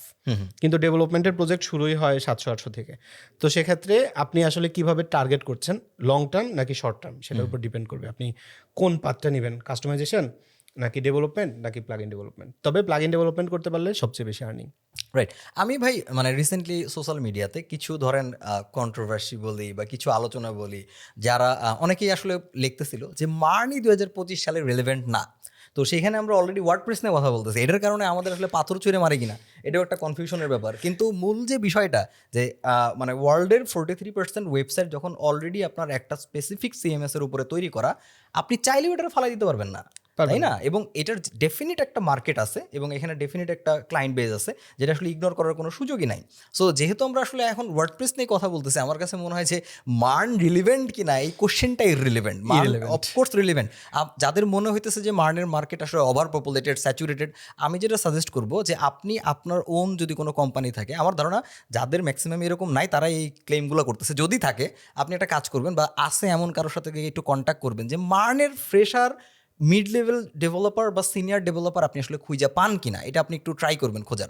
বাংলাদেশে আমরা যেই কারণে চিন্তা করি ভাই, প্রচুর কোর্স তো আসলে মার্নের, এবং আমরা চিন্তা করি এইভাবে যে আমি আসলে 4-5 হাজার টাকার একটা কোর্স করব, 6 মাস পর একটা রেডিমেড ধরেন মেশিনের মতো আমি এই কোর্সে ঢুকলাম আর মার্ন ডেভেলপার হয়ে বের হয়ে গেলাম। দ্যাটস ওয়াই আমরা হয়তো আমাদের যারা অনেক সিনিয়র আছে তারা পুরো কনটেক্সটটা না বুঝেও হয়তো এইভাবে বলতেছে আমরা মার্ন আসলে রিলেভেন্ট না। ডেফিনেটলি রিলেভেন্ট, এবং ইট ডিপেন্ডস যে আপনি আসলে কতটুকু এফোর্ট এবং কতটুকু এখান থেকে শিখতে পারতেছেন। আমি অফ টপিকে এখানে একটু কথা ঢুকাই দিলাম আর কি। না না, এটা কোনোভাবেই অফ টপিক না। এটা খুবই এটার অ্যান্সার অনেকে আমার কাছে চাইতেছিল যে মার্ন আসলে রিলেভেন্ট কিনা। স্টিল ভাই, still WordPress relevant. PHP dead আরো 10 বছর আগে থেকে, বাট স্টিল নট ডেড, এখনো আপ অ্যান্ড রানিং। তো সো ডেফিনেটলি আমার কাছে মনে হয় যে কোনো স্কিলই ভাই ভ্যালুয়েবল যদি আপনি ওটা আসলে ভালো মতো শিখতে পারেন, ভালো মতো আপনি। ভাই আমার একটা কমন ফিলোসফি আছে, আপনি লাইফে যাই করেন, ধরেন আপনি মাটি কাটবেন, মাটি কাটায় বেস্ট হন, আপনার বসে থাকতে হবে না। বাট আপনি মাটি কাটায় মিডিওকার, তাইলে তো হবে না, কোনো কিছু তো ওই মিডিওকার হয়ে লাভ নাই। So learn something about everything, learn everything about something, এইরকম ফিলোসফি নিয়ে থাকলে হয়তো একটু কাজ হইতে পারে আর কি। আমরা যতটুকু জানি ভাই, ওয়েব ডেভেলপমেন্টের বাইরেও কিন্তু আপনার কোর্স আছে, আপনি কিন্তু ভিডিও এডিটিং নিয়ে কিন্তু আপনার একটা কোর্স আছে। সো আমার মনে হয় যে ভিডিও এডিটিং নিয়ে আপনার অনেক ইনপুট আছে। সো ভিডিও এডিটিং যদি আসলে অ্যাজ এ ক্যারিয়ার কেউ নিতে চায়, আপনি যে এই কোর্সটা বানাইছিলেন ওটার তো ডেফিনেটলি উদ্দেশ্য কি একদম ক্যারিয়ার পর্যন্ত ছিল না, জাস্ট শেখা ছিল। বাট আপনি যেহেতু এইটাতে অনেক দিন ধরে আছেন, আপনি ভিডিও এডিটিং নিজে করেন, সো কেউ যদি আসলে ভিডিও এডিটিং ক্যারিয়ার হিসেবে নিতে চায়, সেই ব্যাপারে আপনার কোনো সাজেশন আছে কিনা? কেউ যদি মনে করে যে ভিডিও এডিটিংটাকে আমি ক্যারিয়ার হিসেবে নিব, এটা খুব ভালো একটা অপশন। কিন্তু তার আগে আমি একটু সফটওয়্যার চয়েসটা বলি। কেউ যদি ক্যারিয়ার হিসেবে ভিডিও এডিটিং করতে চায়, তার অবশ্যই প্রিমিয়ার প্রোতে এক্সপার্ট হতে হবে, প্রিমিয়ার প্রো, আফটার ইফেক্ট অথবা ফাইনাল কাট প্রো বা দাভিঞ্চি রিজলভও হতে পারে। কিন্তু ক্যাপকাট কখনোই প্রফেশনাল ভিডিও এডিটিংয়ের জন্য না। কিন্তু আমার যেটা কোর্স সেটা হচ্ছে পার্সোনাল ব্র্যান্ডিংয়ের জন্য। যেমন আমি যদি চাই আমার একটা পার্সোনাল ব্র্যান্ডিং, এখনকার মার্কেটটাই হচ্ছে আপনার ভিডিও। এখন আগে একটা সময় ছিল যখন টেক্সটে অনেক রিচ আসতো, কিন্তু এরপরে আসলো ইমেজ, এখন হচ্ছে ভিডিও। এখন আপনি যত দ্রুত মানুষের কাছে যদি পৌঁছাতে চান, আপনাকে ভিডিও বানাতে হবে। এখন আমরা একটা ভিডিও বানানোর সময় আমাদের অনেক পজ থাকে, আমরা অনেক সময় কথা বলতে গিয়ে আটকে যাই, অনেক সময় কথা বলতে গেলে আমাদের মনে হয় যে এটা ভুল বলছি, আরেকবার বলি। এখন এক টেকে আমরা নেওয়ার পর ওই এক টেকটা আমরা সোশ্যাল মিডিয়াতে দিতে পারি না, তো তখন আমাদের কাটতে হয়। এই কাটাকাটির কাজগুলো খুব সহজ হচ্ছে ক্যাপকাটে। তো কেউ যখন পার্সোনাল ব্র্যান্ডিং করতে চাইবে, আমার কাছে মনে হয় এটা বেস্ট। এবং আরও একটা কারণে এটা বেস্ট, সেটা হচ্ছে যে প্রচুর প্রিমেড জিনিসপত্র আছে, ট্রানজিশন বলেন, তারপরে স্টিকার্স বলেন, অ্যানিমেশন বলেন, রেডিমেড আছে। এবং এগুলো ফ্রিতেই আছে নাকি এখন? ফ্রি ভার্সনেই, ক্যাপকাটের ফ্রি ভার্সনেই। আমি এখন পর্যন্ত ক্যাপকাট ফ্রি ভার্সন চালাই, এবং ফ্রি ভার্সন দিয়েই আমার আমার 400 এখন 250 প্লাস ভিডিও ক্যাপকাট এডিট করা হয়ে গেছে আমার। তো এই সবই আপনার ফ্রিতেই আছে এবং এগুলো রেডিমেড, যে কারণে হয় কি আপনি একদম জাস্ট ড্রাগ অ্যান্ড ড্রপ করে করে আপনি কাজ করে ফেলতে পারবেন। সেম কাজগুলো আপনি যখন প্রিমিয়ার প্রোতে করতে যাবেন, আমি প্রিমিয়ার প্রোতে অনেকদিন ভিডিও এডিট করছি, দাভিঞ্চিতে অনেকদিন করছি, ফাইনাল কাটে অনেকদিন এডিট করছি। আমার কাছে মনে হয়েছে যে সব কিছুর মধ্যে ক্যাপকাটটা বেস্ট, এবং ক্যাপকাটটা আমার খুব পছন্দ। যেটা সবচেয়ে বড় কারণ সেটা হচ্ছে যে রেন্ডার টাইম। আচ্ছা, আমার যে একটা ভিডিও আছে হচ্ছে এক ভিডিওতে সিএসএস শিখুন 10 ঘন্টা প্লাস, ওইটা আমি ক্যামটাশিয়াতে রেকর্ড করে রেন্ডার দিয়েছিলাম। আমার প্রায় 12 ঘন্টা লাগছে রেন্ডার হইতে। আমার পিসির কনফিগারেশন হচ্ছে কোরাই 9, কোরাই 7 এবং 4060 গ্রাফিক্স কার্ড। আচ্ছা, ওই পিসিতে প্রায় 10 ঘন্টা লাগছে। সেম ভিডিও আমার জাভাস্ক্রিপ্টে যেটা আছে 1 ঘন্টা জাভাস্ক্রিপ্ট শিখুন, 8 ঘন্টা প্লাস ভিডিও এক ভিডিওতে। ওই ভিডিওটা রেন্ডার হইতে আমার সময় লাগছে খুব সম্ভবত 25 থেকে 30 মিনিট। জাস্ট আপনি একটু টাইমটা খেয়াল করেন, কারণ ক্যাপকাট হচ্ছে আপনার গ্রাফিক্স কার্ড এবং জিপিইউ দুইটাকে একত্রে ব্যবহার করে। আর অন্য যে সফটওয়্যারগুলো আছে ট্রেডিশনাল, যেমন দাভিঞ্চি রিজলভ, প্রিমিয়ার প্রো বা ফাইনাল কাটের ব্যাপার আলাদা, কিন্তু এই দুইটা হচ্ছে আপনার হার্ডওয়্যার এনকোডিংয়ে যায়। মানে সে জাস্ট সিপিইউকে ফুল প্রেশার দেয় একদম। আপনি যখন টাস্ক মনিটরে যাবেন, আপনি দেখবেন সিপিইউ 100% ইউজ হচ্ছে, যে কারণে গ্রাফিক্স কার্ডটা আজাইরা বসে থাকে রেন্ডারের টাইমে। কিন্তু ক্যাপকাট কি করে, গ্রাফিক্স কার্ড ইউজ করবে 90%, সিপিইউ ইউজ হবে 70%। আচ্ছা, দুইটা যখন ফুল স্পিডে চলে, এখনকার গ্রাফিক্স কার্ডগুলো অনেক পাওয়ারফুল, তখন দেখবেন খুব দ্রুত রেন্ডার হচ্ছে। যে কারণে আমি মনে করি যে আপনার ক্যারিয়ার যদি আপনি প্ল্যান করেন, প্রিমিয়ার প্রো বেস্ট চয়েস। আর আপনি যদি মনে করেন যে না আমার পার্সোনাল ব্র্যান্ডিং, তাহলে ক্যাপকাট দিয়ে শুরু করতে পারেন, খুব ভালো। এবার যদি মনে করেন এটার ক্যারিয়ার কেমন হবে, আমার কাছে মনে হয় এটা এখন খুবই ভালো একটা ক্যারিয়ার অপশন। কারণ হচ্ছে এখন সবাই সোশ্যাল মিডিয়া আসতে চাচ্ছে, কিন্তু সবার ভিডিও এডিট করার মতো অবস্থা নাই। ইভেন আমার কাছে অনেক সময় মনে হয় যে যারা ওয়েব ডেভেলপমেন্ট করে তাদেরও ক্লায়েন্ট পাওয়া অনেক হ্যাকটিক, কিন্তু যারা ভিডিও এডিট করে তাদের ক্লায়েন্ট পাওয়া তো হ্যাকটিক না। আশেপাশে চোখ মেললেই অনেক মানুষ পাওয়া যায়, বললেই হয় যে ভাই আপনি আপনার ব্র্যান্ডিং দাঁড় করাতে চাচ্ছেন, আপনার ভিডিও ভালো হচ্ছে না, আমি আপনার ভিডিওটা এডিট করি। ভিডিও ভালো হচ্ছে না এটা বলা যাবে না, বলতে হবে যে আপনার ভিডিওর কোয়ালিটি আরও ইমপ্রুভ করাতে আমি আপনাকে হেল্প করতে পারি, এভাবে বলতে হবে। তো এভাবে বললে তার কিন্তু সুযোগ আছে, এবং দেশীয় মার্কেট বলেন, ইন্টারন্যাশনাল মার্কেট বলেন, প্রচুর। আর একটা বড় ব্যাপার হচ্ছে পডকাস্ট। এখন পডকাস্টটা ওয়ার্ল্ড ওয়াইডই অনেক পপুলার।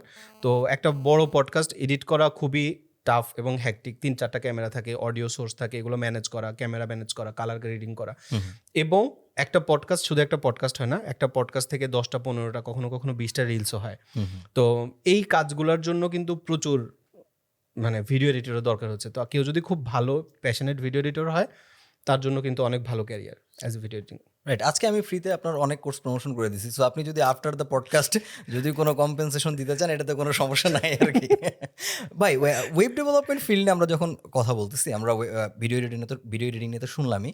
এখন ওয়েব ডেভেলপমেন্ট ফিল্ডে লার্নারদের ভিতরে আসলে বিশাল কনফিউশন, এবং আমার কাছে মনে হয় যে যারা আসলে আমাদের সিনিয়র ডেভেলপার বা ইনফ্লুয়েন্সিয়াল পারসন, তারা এই কনফিউশনটা কমানোর বদলে ক্ষেত্র বিশেষে অনেক সময় এটা আরও বাড়ায় দেয়। লাইক এই যে ভার্সেস যে ব্যাপারটা, পাইথন ভার্সেস জাভাস্ক্রিপ্ট, অমুক ভার্সেস তমুক, আসলে এইরকম পুরো জিনিসটাকে কি একে অপরের মুখোমুখি দাঁড় করানো উচিত, নাকি এই ইন জেনারেল ওয়েব ডেভেলপমেন্ট শেখার বিষয়ে মানে আপনার জেনারিক ভিউটা কি এই টপিকটা সম্পর্কে? আমি এটাকে খুবই সিম্পলিফাইড বলি যে আপনাকে আপনার টার্গেটটা চুজ করতে হবে। আমার টার্গেটটা কি, আমি কি করতে চাই, আপনার টার্গেট ওয়াইজ আপনাকে আপনার পাথটা চুজ করতে হবে। যেমন ধরেন আপনার টার্গেট যদি হয় আমি ফ্রিল্যান্সিং করব, ওয়ার্ডপ্রেস গুড চয়েস।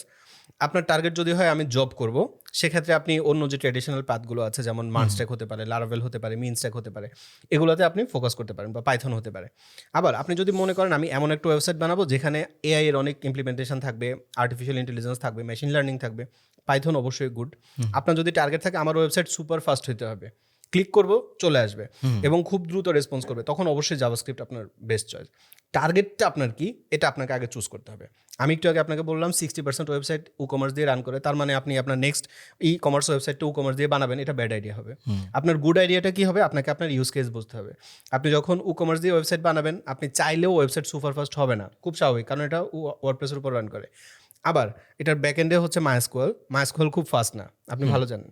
তো আপনার যখন একটা বড় সময়ের পর আপনি মনে করলেন যে না আমি আর ওয়ার্ডপ্রেসে থাকবো না, আমি কাস্টম ওয়েবসাইট বানাবো, ডেটাবেজ আপনার মাইস্কুয়েলে রাখতে হবে, কারণ অলরেডি আপনার তখন 40,000 50,000 কাস্টমার আছে। এই কাস্টমারদেরকে আপনি অন্য কোনো ডেটাবেজে ট্রান্সফার করাটা অনেক টাফ হবে। তো আপনার যখন লং টার্ম টার্গেট থাকবে তখন আপনাকে প্ল্যান করতে হবে যে হ্যাঁ আমি এই লং টার্ম বিজনেস গোলের জন্য আমার জন্য কোনটা ওয়াইজ হবে। ধরেন আপনি ছোটোখাটো প্রজেক্ট নিয়ে কাজ করেন, ছোটোখাটো প্রোডাক্ট, আপনার একটা ল্যান্ডিং পেজ আছে, বা আপনি ছোট্ট একটা ওয়েবসাইট বানাচ্ছেন যেখানে বেসিক কিছু কাজ হবে, ওয়ার্ডপ্রেস এনাফ, এবং 90% মানুষের জন্য এটাই বেস্ট। মানে তাদের জন্য অনেক ম্যাসিভ কিছু দরকার হয় না। বাংলাদেশে এত ই কমার্স ওয়েবসাইটের মধ্যে দারাজ, পিকাবো 2-3টাই, তাই না? আর বাকি সব কিন্তু নর্মাল ছোট ছোট ই কমার্স ওয়েবসাইটে। তো আপনি যখন দারাজ বানাতে যাবেন তখন আপনার জন্য ওয়ার্ডপ্রেস চুজ করাটা ব্যাড আইডিয়া। কিন্তু আপনি যদি মনে করেন যে আমি দারাজের মতো একটা ওয়েবসাইট বানাবো যেখানে আমার 10-15টা ইলেকট্রনিক ডিভাইস আমি সেল করবো, ইলেকট্রনিক গুডস, সেক্ষেত্রে ওয়ার্ডপ্রেস আপনার জন্য বেস্ট। এখানে আপনার টার্গেটটা ডিপেন্ড করবে যে আমি কি করতে চাচ্ছি সেটা। আমার টার্গেট আমি একটা ব্লগ সাইট বানাবো, সেক্ষেত্রে আপনি যদি ওয়ার্ডপ্রেস চুজ না করেন এটা আপনার জন্য ব্যাড আইডিয়া। আপনার টার্গেট আমি একটা পোর্টফোলিও ওয়েবসাইট বানাবো, তখন আপনার ওয়ার্ডপ্রেস চুজ করাটাই গুড আইডিয়া। কিন্তু আপনি একটা মানস্টেক ডেভেলপার, আপনি যদি পোর্টফোলিও বানান ওয়ার্ডপ্রেসে এবং সেটা আপনার ক্লায়েন্টকে যদি দেন, ক্লায়েন্ট তো বলবে গুড, ভেরি গুড। তো এটা ডিপেন্ড করবে আসলে আপনি কি করতে চাচ্ছেন, কেন করতে চাচ্ছেন। আমি কখনোই মনে করি না যে একটা আরেকটার এগেনস্টে, প্রত্যেকটার ইউজ কেস আলাদা আলাদা। হ্যাঁ, আমি যেটা আপনাকে বললাম যে আপনার ওয়েবসাইট যদি দ্রুত লোড করানো টার্গেট হয়, আমার ওয়েবসাইটের রিসেন্ট একদম লাইভ ইন্টারেক্টিভিটি দরকার। যেমন ESPN এর ওয়েবসাইটে আপনি যেমনটা দেখেন, একদম ক্রিকেটার আউট হওয়ার সাথে সাথে আমরা দেখি আউট, রান হইলে রানটা দেখতে পাই, একদম ইনস্ট্যান্ট। এই কাজগুলো আপনি রিয়েক্ট ছাড়া করা খুব টাফ। কিন্তু আপনি যখন মনে করেন যে না আমার ওয়েবসাইটের মধ্যে ইউজারের প্রয়োজন অনুযায়ী তাকে আমরা ফর ইউজের সাজেশনটা দিই, যেমন ইউটিউবে দেখে না ফর ইউ একটা ট্যাব থাকে, তারপর অন্য সব সোশ্যাল মিডিয়াতে থাকে, স্ক্রল করলে তাকে তার ইন্টারেস্ট ওয়াইজ তাকে ইনফরমেশন দিব, এগুলো জাভাস্ক্রিপ্টে করা টাফ, এগুলো আপনি পাইথন দিয়ে করতে পারেন। তো আপনার ওয়েবসাইটে আসলে আপনি কি ফিচার অ্যাড করতে চাচ্ছেন সেটার উপর ডিপেন্ড করবে আপনার টার্গেট মানে ট্র্যাকিংটা চুজ করা। আপনি সেটা না করে যদি এদিক সেদিক যান তাহলে আমার মনে হয় খুব একটা ভালো হবে না।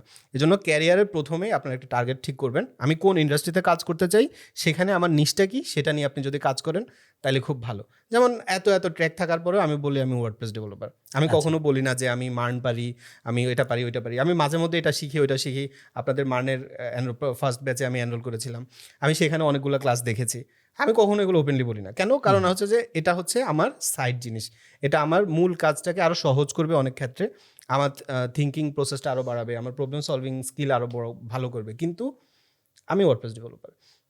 আপনাকে এভাবে আপনার ক্যারিয়ার পাথটা করতে হবে যে আমি এই কাজটা করতে চাই, তাহলে এখানে আমাকে ফোকাস রাখতে হবে। এই জায়গাটাতে আপনি যদি মনে করেন আমি কিছুদিন ওয়ার্ডপ্রেস করবো, কিছুদিন জাভাস্ক্রিপ্ট, কিছুদিন পাইথন, এরকম করলে কাজ হবে না। কাজ হবে না। না, আমি বুঝি না ভাই, মানে এরকম স্ট্যাটিক চিন্তা করাটাই তো ঠিক না, যে আমি আসলে ধরেন আজকে মার্নস্ট্যাক শিখলাম, ডাজ ইট মিন যে আমার আসলে বাকি সব বন্ধ হয়ে গেছে, না। আমি আর কিছু শিখতে পারবো না? বা আমি পাইথন চুজ করলাম তার মানে তো এই না যে আমি জীবনে মানুষটাকে হাত দিতে পারবো না।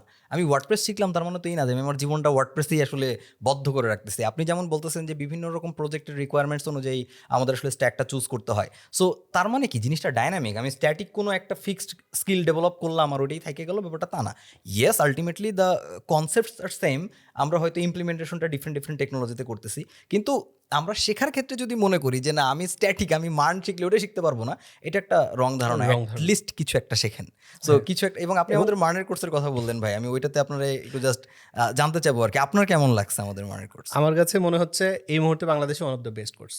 কারণ আমি ওই কোর্সে যতটুকু পর্যন্ত গেছি, এবং সবচেয়ে বড় যেটা ব্যাপার, যেটা আমি আমার সোশ্যাল মিডিয়াতে বিভিন্ন সময় বলি, সেটা হচ্ছে যে আমাদের দেশে ভালো ডেভেলপারের অভাব নেই, কিন্তু ভালো শিক্ষকের একটা ঘাটতি আছে। তো ভালো শিক্ষকদের মধ্যে যাদের মানে সবাই ভালো না, কিছু কিছু ট্রেনার আছেন যারা বললে খুব সহজে বোঝা যায়। তো সেখানকে একদম টপ 3-4 কথা যদি চিন্তা করি, হাসিন ভাই, সুমিত ভাই, সেতু ভাই, তারপরে সীমান্ত পাল ভাই, এরা সবাই যখন একটা কোর্স বানায় তখন আর আসলে অন্য কিছু চিন্তা করার সুযোগ নেই। মানে এটা সিম্পল ব্যাপার, কারণ এখানে আমরা যখন 4টা ইনস্ট্রাক্টর এরকম একটা জায়গা থেকে যখন একটা ক্লাস করাচ্ছে, তখন সেখানে খুব সহজ হয়ে যায় ব্যাপারটা চুজ করা। কারণ তখন আপনি ধরেই নিতে পারেন এটা ডেটাবেস হাসিন ভাই শিখাচ্ছে, আর কিছু চিন্তা করা লাগবে না, কারণ ভাই যেমনি শিখাবে এর উপরে কিছু নেই। সুমিত ভাই এটা শিখাচ্ছে, সেতু ভাই এটা শিখাচ্ছে, বাইরে আর কিছু নেই, কারণ কি এরা এই জায়গাটাতে ভালো। হ্যাঁ, কিন্তু আপনি যখন কোনো একটা ফুল কোর্স কোনো একজন ইন্ডিভিজুয়াল ইনস্ট্রাক্টর করাবে, সে সব জায়গায় ভালো হবে না, তখন কিছু কিছু লেকচারে আপনাকে স্যাক্রিফাইস করতে হবে। কিন্তু যখন এরকম একটা মানে ওয়েল অর্গানাইজড টিম থাকবে, সেখানে এটা খুব কম চান্স, কম আর কি, যে এই লেকচারটা খারাপ হবে। হ্যাঁ, একটা মানে এটা আমি সবসময় মনে করি আর কি। তো যে কারণে আমার কাছে, আমি যখন প্রথম দেখেছি, আমি নিজে সামির ভাইকে বলছি, ভাই আমি এই কোর্সে এনরোল করবো। আচ্ছা, তো এরপরে আমি এনরোলও করেছি। কিন্তু এটা হচ্ছে মূল ব্যাপার আর কি, যে আমার কাছে পার্সোনালি এটা অনেক ভালো লেগেছে, যে এই অ্যাপ্রোচটা, যে বেস্ট ট্রেনারদের দিয়ে বানানো কোর্স। আচ্ছা, তার মানে ভাইরে পডকাস্টের পর আমারও খাওয়াইতে হবে। মানে ভাইও আমাদের কোর্সের ভালো কথা বলছে না, আমরা ভাই ট্রুলি অনেক এফোর্ট দিছি ওইখানে।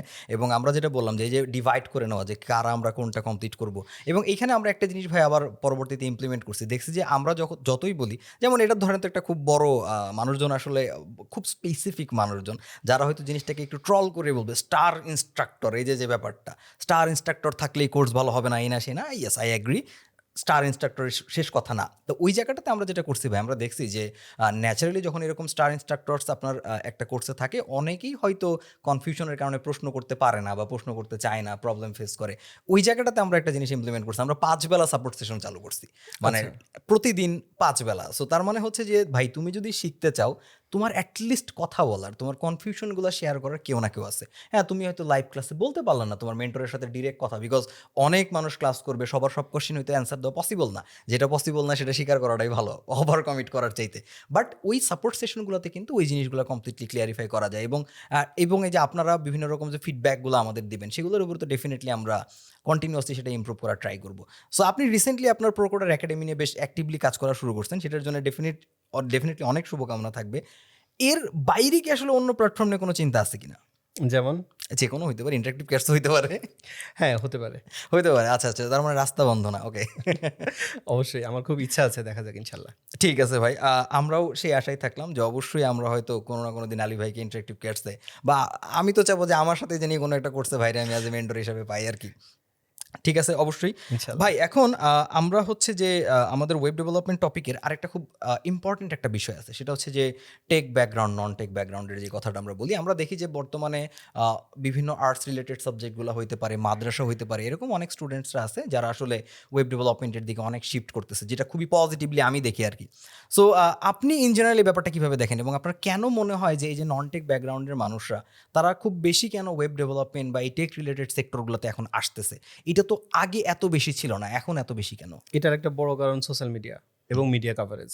আপনি ট্রেডিশনাল আমাদের দেশের এখন যতগুলো মানে রানিং টেলিভিশন চ্যানেল আছে, প্রত্যেকটা টেলিভিশন চ্যানেলে অনেকবার পোস্ট হয়েছে মাসে আয় লাখ টাকা, বয়স 20 বছরে লাখ টাকা আয়, এবং ফেসবুকেও আমরা এটা দেখি। কিন্তু আপনি যখন একটু ব্যাক স্টাডি করবেন, আপনি দেখবেন এদের প্রত্যেকেরই আলাদা আলাদা কোর্স আছে, এবং নিজের কোর্সের প্রমোশনের জন্য এরা এই কাজগুলো করছে। আলটিমেটলি ওদের স্টুডেন্টরাই অতটা সাকসেসফুল না, ওরা নিজেরা হচ্ছে যে লাখ টাকা দেখাচ্ছে, এটা কোর্স বেচে লাখ টাকা। তো এই একটা ফ্যাক্টর আছে, কিন্তু সোশ্যাল মিডিয়ার একটা বড় ইম্প্যাক্ট আছে আমার কাছে যেটা মনে হয়। আরেকটা ব্যাপার হচ্ছে যে আপনি বলছিলেন যে আপনার কাছে এটা কেমন লাগে যে এত মানুষ আসতেছে, এটা খুবই ওয়েলকামিং যে মানুষজন আসছে, কিন্তু এখানে সবার ক্ষেত্রে একটা জিনিস কমন, যে এরা সবাই মনে করে ইজি মানি।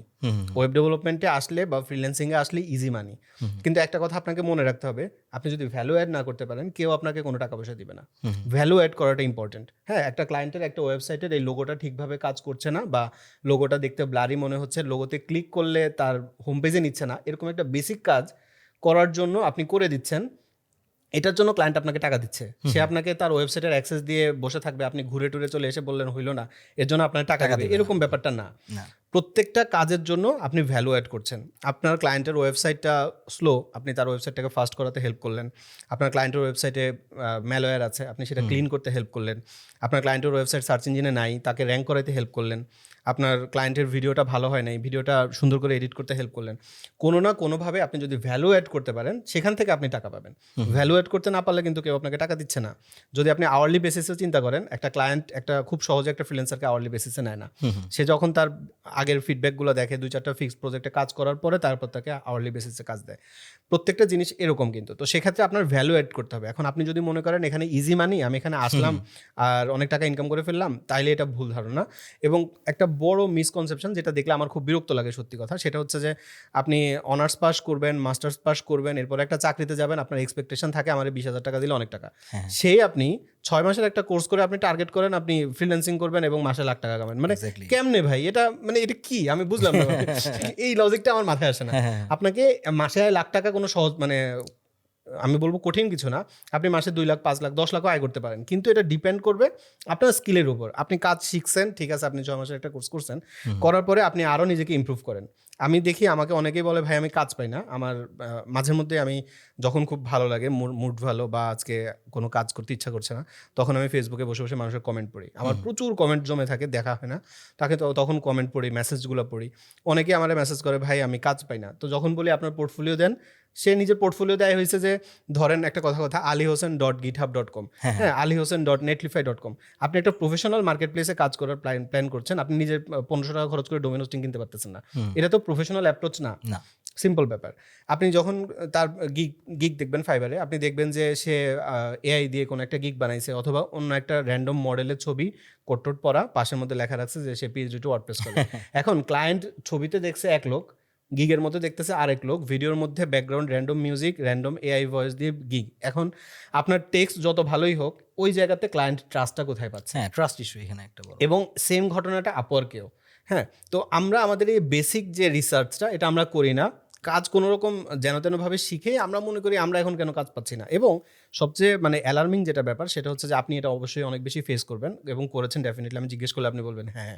সেটা হচ্ছে যে আপনাদের গ্রুপে আপনাদের যে স্টুডেন্টগুলো আছে, সেখানে আপনারা যে প্রজেক্টগুলো করেন, ওদের ফাইনালি ওরা যখন জবের জন্য অ্যাপ্লাই করে, ওরা ওই প্রজেক্টগুলোই দেয়, হ্যাঁ, তাই না?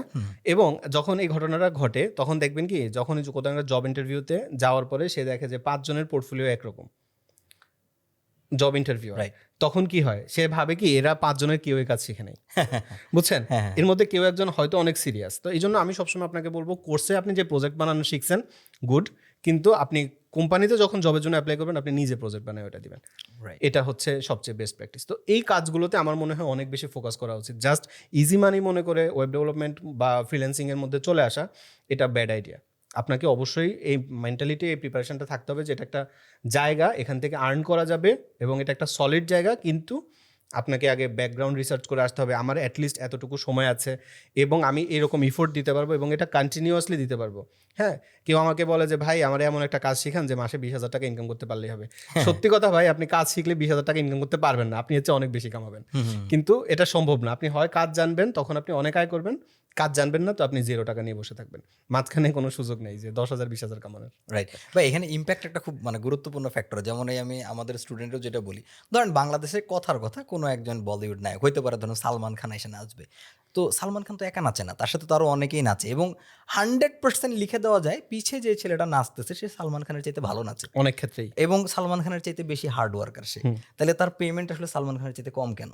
কজ এইখানে অনলি হার্ড ওয়ার্ক দিয়ে পেমেন্টের ইস্যুটা আসে না, এখানে আসে না। ইম্প্যাক্টটা অনেক বড় একটা মানে ফ্যাক্টর আর কি। সো আমার মনে হয় যে আমরা বেশি আসলে যতটা কাজ শেখা, কাজ করার প্রতি যতটা সিরিয়াস, ইম্প্যাক্ট কিভাবে ফেলতে হয় একটা জায়গায়, এই জিনিসটা নিয়ে আমরা খুব বেশি আসলে রিসার্চ তো করি না, জানতেও চাই না। সো আমার মনে হয় যে অনলি হার্ড ওয়ার্ক পুট না করে ইম্প্যাক্ট কিভাবে গ্রো করা যায় সেটা নিয়ে চিন্তা করাটা খুব জরুরি, জরুরি। খুবই জরুরি। এবং এটা ওয়েব ডেভেলপমেন্ট আপনার অফিস হইতে পারে, যে কোনো জায়গায় হইতে পারে, নিজেকে স্কেল আপ করার একটা বড় মিডিয়ামই হচ্ছে ইম্প্যাক্টটা বাড়ানোর। এবং এই ইম্প্যাক্টটা আমরা কীভাবে বাড়াইতে পারি, এই জিনিসগুলো নিয়ে কিন্তু আসলে যার যার ফিল্ড যেহেতু ডিফারেন্ট, এখানে ওন রিসার্চের ব্যাপার থাকে, চিন্তা করার ব্যাপার থাকে। আপনি এভারেজের চাইতে বেশি টাকা ইনকাম করবেন, সো ডেফিনেটলি এভারেজের চাইতে বেশি কিছুই আপনার চিন্তা করতে হবে। এখানে আমি একটা জিনিস অ্যাড করতে চাচ্ছি, সেটা হচ্ছে যে আমাদের অনেকের মধ্যে যেটা সমস্যা সেটা হচ্ছে যে আমরা কাজটাকে নিজেরা ওন করি না। মনে করেন কোন একটা কাজ পর মনে হয় এটা আমার ক্লায়েন্টের কাজ, যত তাড়াতাড়ি করে দিব বেঁচে গেলাম। এটা ক্লায়েন্টের অফিসের কাজ, আমার 9টা বাজলো, বিকাল 5টা বাজলো, তাহলে আমি শেষ, চলে গেলাম। এই কাজটা আসলে কিভাবে করা যেতে পারে, কিভাবে করলে আরও ভালো হয়, কোম্পানির জন্য আরও বেশি প্রফিটেবল হতে পারে, এটা গুড আইডিয়া না, এটা ব্যাড আইডিয়া। যদিও এটা ক্লায়েন্টের সাজেশন যে তুমি এভাবে করো, কিন্তু আপনি দেখতে পাচ্ছেন আপনার অভিজ্ঞতা থেকে যে না, এটা এভাবে করলে ঠিক হবে না, তখন আপনাকে ক্লায়েন্টকে ওটা বলতে হবে। যেমন রিসেন্টলি আমার একটা এরকম এক্সপিরিয়েন্স হয়েছে যে আমাদের একটা ক্লায়েন্ট আমাদেরকে বলছে যে সে তার ওয়েবসাইটটা ওয়ার্ডপ্রেসে বানাবে। হ্যাঁ, কিন্তু তার প্রায় 1000+ প্রোডাক্ট অলরেডি আছে এবং তার আরও প্রোডাক্ট সামনে আসবে, এটা তার পাইপলাইনে আছে। এরকম একটা ওয়েবসাইটকে আমরা কখনোই সাজেস্ট করি না আপনি ওয়ার্ডপ্রেসে বানান, মানে যার ডে ওয়ানে 1000+ প্রোডাক্ট নিয়ে সে কাজ করবে। তখন আমরা তাকে, সে বলেছে ওয়ার্ডপ্রেসে বানাবে এবং আমাদের ডিজাইনার টিম ফুল ডিজাইন করে ফেলছে ওয়ার্ডপ্রেসের জন্য। এরপরে আমরা যখন দেখলাম, আমরা ডেভেলপার টিম আমরা বলছি যে না, আমরা এটা ওয়ার্ডপ্রেসে করাটা ওয়াইজ হবে না, ক্লায়েন্টের সাথে আবার মিটিং সেট আপ করো। পরে ক্লায়েন্টকে যখন সব ভালোভাবে বোঝানো হলো, সে পরে বলছে ঠিক আছে তাইলে আমরা এটাকে অন্য প্ল্যাটফর্মে সুইচ করি। পরে তারা এটা পুরো প্রজেক্ট লারাভেলি করছে। তো এখানে মূল ব্যাপারটা যেটা, সেটা হচ্ছে যে অনেক সময় হবে যে ক্লায়েন্ট বলবে এটা এবং সে জানে যে এটা হলে তার জন্য ভালো, কিন্তু আপনি বুঝতে পারছেন যে এটা তার জন্য ভালো হবে না, তখন আপনার তাকে ওই সাজেশনটা দেওয়া যায় না, আপনি এটা করলে এটা আপনার জন্য ভালো হবে না, এভাবে করলে আপনার জন্য ভালো হবে। যেমন আমার একটা ক্লায়েন্টের সাথে কাজ করার অভিজ্ঞতা হয়েছে যে সে হচ্ছে একজন লয়ার। তো তার ওয়েবসাইটের জন্য সে হচ্ছে আমাদেরকে অনেকগুলো স্যাম্পল দিছে। তো প্রত্যেকটা স্যাম্পলে আমরা দেখলাম যে লয়ার যারা আছে তাদের হিরো এরিয়াতে ব্যাকগ্রাউন্ডে ভিডিও থাকে। আচ্ছা, মানে সে হচ্ছে আপনার কোর্টে যাচ্ছে, ব্লেজার পড়ছে, সিটে বসতেছে, বই পড়ছে, তারপরে ডিবেট করতেছে, এরকম ছোট ছোট ভিডিও থাকে যেটার একটা সিনেম্যাটিক মুড থাকে। তো এরকম, তো এখন সে আমাকে বলতেছে আমার এরকম একটা দরকার। তো তাকে আমরা যখন বললাম যে আপনি তাহলে এরকম কিছু ভিডিও বানান, তাহলে আপনারটা অনেক অ্যাট্রাকটিভ হবে। সে আইফোন দিয়ে কোনো রকম বানাইছে। তো আমরা বললাম যে এই অ্যাপ্রোচটা ভালো হয় না, আপনি একটা ভিডিওগ্রাফারকে হায়ার করেন, যাকে দিয়ে আপনি যদি ভিডিওটা বানান সেটা অনেক ভালো হবে। এবং সে যখন এটা করলো, করার পরে তার ওয়েবসাইটে জাস্ট হিরো এরিয়াটা আপডেট করছে, কিন্তু পুরো ওয়েবসাইটই মনে হয় চেঞ্জ হয়ে গেছে। তো এখন ক্লায়েন্টকে এইভাবে আপনার পজিটিভ ফিডব্যাকগুলো দিতে হবে। আমরা তো মনে করি কি ক্লায়েন্ট ওয়েবসাইট বানাইতে বলছে, ওয়েবসাইটটা বানাই দিয়ে দিই, বেঁচে গেলাম, টাকা নিয়ে নিলাম, কিন্তু আমরা এর বাইরে কিছু বলি না ক্লায়েন্টদেরকে। এবং এটার জন্য দেখা যায় যে ক্লায়েন্টকে আপনি যখন বলবেন এবং ক্লায়েন্ট চিন্তা করবে আমি তো এটা ভাবিই নাই, সে আমার বিজনেসের ব্যাপারে আমার চেয়েও বেশি ভাবে, তো তখন কিন্তু সে আপনার ব্যাপারে একটু ডিফারেন্টলি চিন্তা করবে। এটা সবসময়, এবং এই জিনিসটা আমাদের করা উচিত। আমরা বেশিরভাগ মানুষই নিজের কাজটাকে, ক্লায়েন্টের কাজটাকে নিজের কাজ মনে করি না, এটা ক্লায়েন্টের কাজ মনে করি, কাজগুলোকে আমরা ওন করি না, এটা উচিত করা। সো একদম মানে লাইভ এক্সাম্পল যে আপনি কিভাবে ইম্প্যাক্ট রাখতে পারেন একটা কোম্পানিতে আপনার কাজের মাধ্যমে। সো ভাই, আমরা হচ্ছে র্যাপিড ফায়ারে যাব, কিছু ফান কোশ্চেন আমরা করব। তার আগে আমরা লাস্ট আরেকটা টপিক নিয়ে একটু আমারও জানার আগ্রহ আছে। ধরেন অনেকেই আমাদের মধ্যে আছে যারা আসলে বেসিক এই ডেভেলপমেন্ট বলেন বা ওন নিজের যে একক কাজগুলা, এইগুলো আসলে বাইরে সে আসলে একটু উদ্যোক্তা হইতে চায়। এটা আসলে অনেকগুলো ফর্মে হইতে পারে। সো সেটা তার ওন প্ল্যাটফর্ম হইতে পারে, একটা ইউটিউব চ্যানেলও হইতে পারে, অথবা তার একটা ধরেন সে ফ্রিল্যান্সিং করে বা সেটাকে সে স্কেল করতে চাচ্ছে, একটা টিম নিয়ে করতে চাচ্ছে, এরকমভাবে সে উদ্যোক্তা হিসেবে নিজেকে আস্তে আস্তে আসলে পরিণত করতে যাচ্ছে। সো আপনি নিজেও একজন উদ্যোক্তা, এই ব্যাপারে আপনার অনেকের সাথে কাজ করার সুযোগ হয়েছে, অনেকের এক্সপিরিয়েন্স আপনি দেখছেন। সো উদ্যোক্তা যদি কেউ হইতে চায়, তার আসলে কোন কোন ব্যাপারগুলো শুরু থেকে মাথায় রাখা উচিত? কজ এখন যেহেতু অলরেডি অনেক কম্পিটিশন, সো এই কম্পিটিশনে সাস্টেইন করতে গেলে কোন কোন বিষয়গুলো ফোকাস দেওয়া উচিত? আমার কাছে যেটা সবসময় মনে হয়, এটা আমার পার্সোনাল ফিলোসফি, এটার সাথে অনেকের ম্যাচ করবে না ডেফিনেটলি, কিন্তু আমি যেটা মনে করি বেশিরভাগ মানুষ অল ইন এন্টারপ্রেনার হওয়ার চিন্তা করে। এটাতে আমার মনে হয় যে একটু মানে ব্রেক দেওয়া উচিত। আচ্ছা, আপনাকে অবশ্যই প্ল্যান করতে হবে যে আমি এটা কতটুকু সাস্টেইন করতে পারবো। আপনি ওয়ার্ল্ড ওয়াইড অনেক পপুলার, আমি অ্যাটলিস্ট 10টা ইউটিউব চ্যানেলের নাম বলতে পারবো যারা আগে অনেক ভালো কাজ করতো, এরপরে তারা একদম $1 মিলিয়ন $2 মিলিয়ন খরচ করে স্টুডিও বানাইছে, এরপরে ওরা নাই। কারণটা কি? কারণ তারা ভাবছে যে আমার এখন স্টুডিও রেডি হয়ে গেছে, আমার স্ট্রাগল পিরিয়ড কমপ্লিট, এখন আমি জাস্ট ক্যামেরার সামনে বসবো, রেকর্ড করবো, আমার আর এখন আর কোনো ঝামেলা নেই। তখনই তাদের মধ্যে অলসতা চলে আসছে আর তারা কাজ করা শুরু করে। কিন্তু তার আগে পর্যন্ত তারা ভালো ছিল, তাদের পুরা 1 বছর 2 বছর 3 বছরের জার্নি, এত টাকা পয়সা ইনকাম করে সেই পুরো টাকা খরচ করে স্টুডিও বানায়, এরপর তারা নাই। এরকম ঘটনা শুধু ইউটিউব না, প্রত্যেকটা প্ল্যাটফর্মে আপনি দেখবেন। বাস। অনেকেই আছে ফাইবারে খুব ভালো কাজ করছে, কাজ করতে করতে একটা সময় মনে হয়েছে এত ক্লায়েন্টের চাপ আমি নিতে পারছি না, আমার একটা টিম দরকার। তার টিমে 2 জন মানুষ দরকার, সে 5 জন দিয়ে বনানীতে অফিস টফিস দিয়ে বিশাল হাইফাই অবস্থা করে বসে আছে। কিছুদিন পরে তার কাজ কমে গেছে এবং সে এখন লসে আছে। আচ্ছা। এবং সে হয়তো অনেকে ঋণেও পড়ে গেছে, আমার পরিচিতই অনেকজন আছে। হ্যাঁ।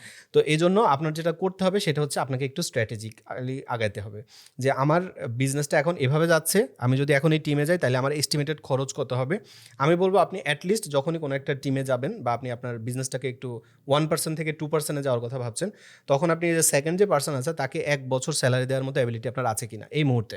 যদি এটা থাকে তাহলে আপনি শুরু করেন। আপনি যদি মনে করেন আমার বিজনেস থেকে প্রফিট আসবে সেখান থেকে আমি দিব 1 বছর, এটা আপনার জন্য সাস্টেনেবল নাও হইতে পারে। কারণ আগামী মাসেও এমনও হইতে পারে আপনার কোনো কারণে জব চলে যেতে পারে, আপনার কাজে প্রেশার কমে যেতে পারে। তখন যে লোকটা আপনার উপর বিশ্বাস করে আপনার কোম্পানিতে জয়েন করলো তাকে আপনি স্যালারি দিতে পারছেন না, এবং দিন শেষে দেখা যাবে যে আপনি তখন নিজের কাজ খোঁজা, নিজের কাজ করার পরিবর্তে আপনি তখন প্যানিকে থাকবেন, আগামী মাসে আমি ওরা টাকা দিতে পারছি কিনা। এবং সেটা একজন না, একজন হইলেই এরকম পেইন। আপনার যখন 5 জন টিম মেম্বার থাকবে, তখন তো এর সাথে অফিস রেন্ট থাকবে, এর সাথে ইলেকট্রিসিটি বিল, কারেন্ট বিল, তখন প্রত্যেকটা জিনিস আপনার কাছে পেইন মনে হবে। রাইট। এই জন্য যখনই আপনি চিন্তা করবেন যে না আমি ছোট থেকে বড় কিছুতে যেতে যাচ্ছি, তখন আপনাকে একটু চিন্তা করতে হবে আমি এটা করার জন্য মিনিমাম 1 বছরের মতো অ্যাবিলিটি আমার আছে কিনা। এবং প্রতি সবসময় আমি মনে করি যে অ্যাটলিস্ট 6 মাসের ব্যাকআপ আপনার রেখে রেখে কাজ করা উচিত। আমি যখনই টিমে নতুন একটা মেম্বার নিব, আমার টার্গেট থাকবে যে আগামী 6 মাস আমি ওকে কোনো রকম আমার মানে মূলধন থেকেই দিতে পারবো কিনা।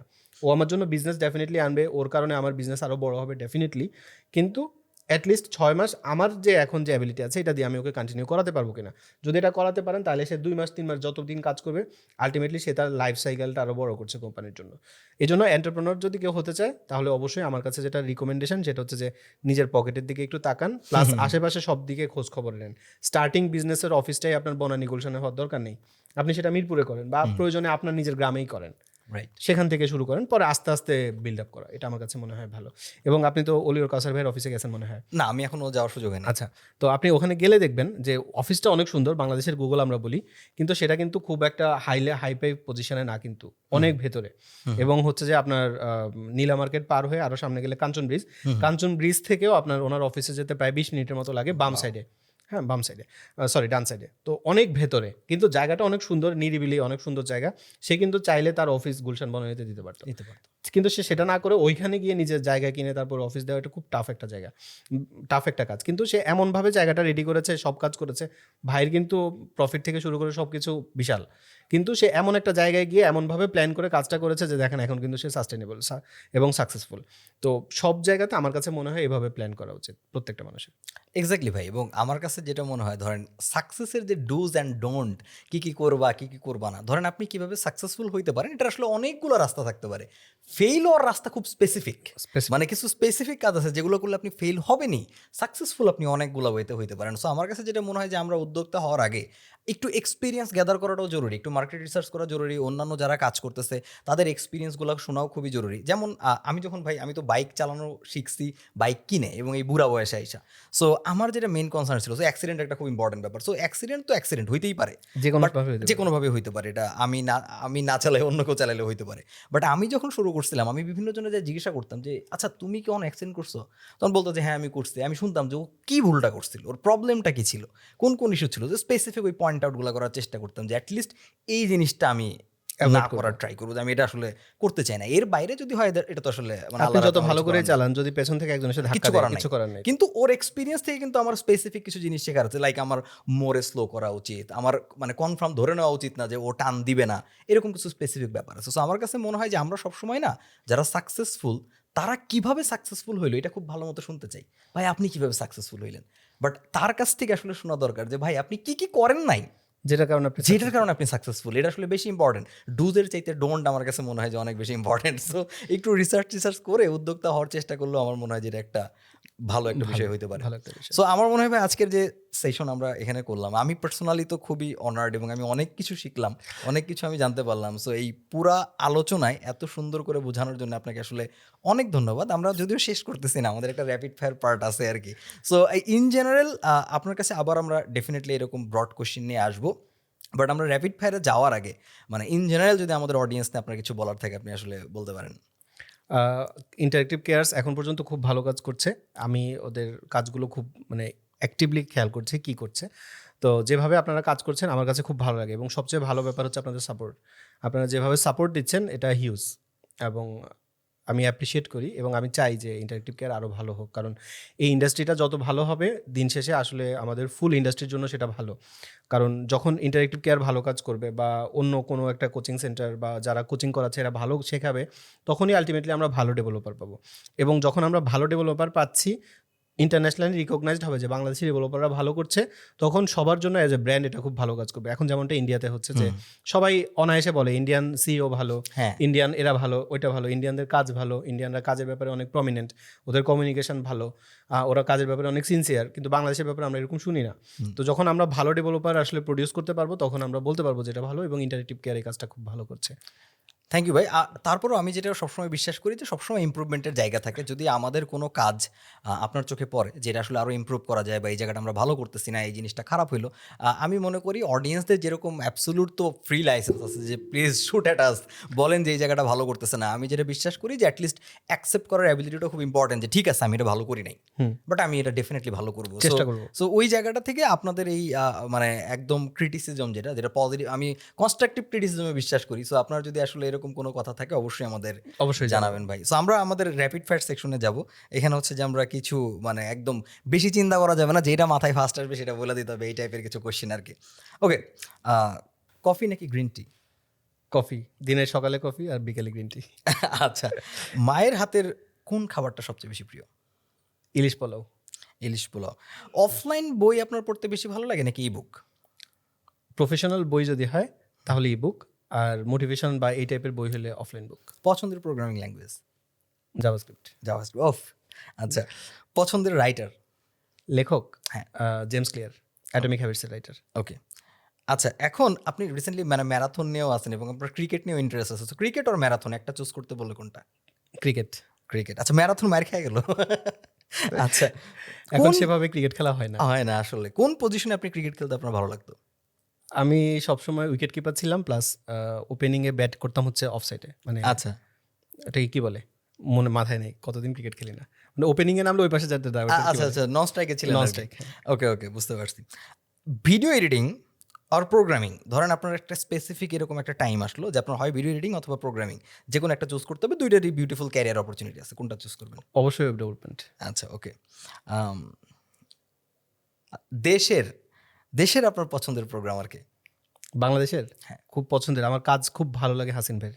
আচ্ছা ওকে। দেশের পছন্দের কন্টেন্ট ক্রিয়েটরকে? কোন ক্যাটাগরি? যে কোনো ক্যাটাগরি। রাকিব আরানিয়ার। আচ্ছা আচ্ছা ওকে। একজন, দুইজন বলি। দুইজন বলবেন? আচ্ছা বলেন। টিকে আরেকজন খুব পছন্দ, সেটা হচ্ছে তুষার এটিসির। এটিসি তুষার। আচ্ছা ওকে। ফেভারিট কোট কি আপনার?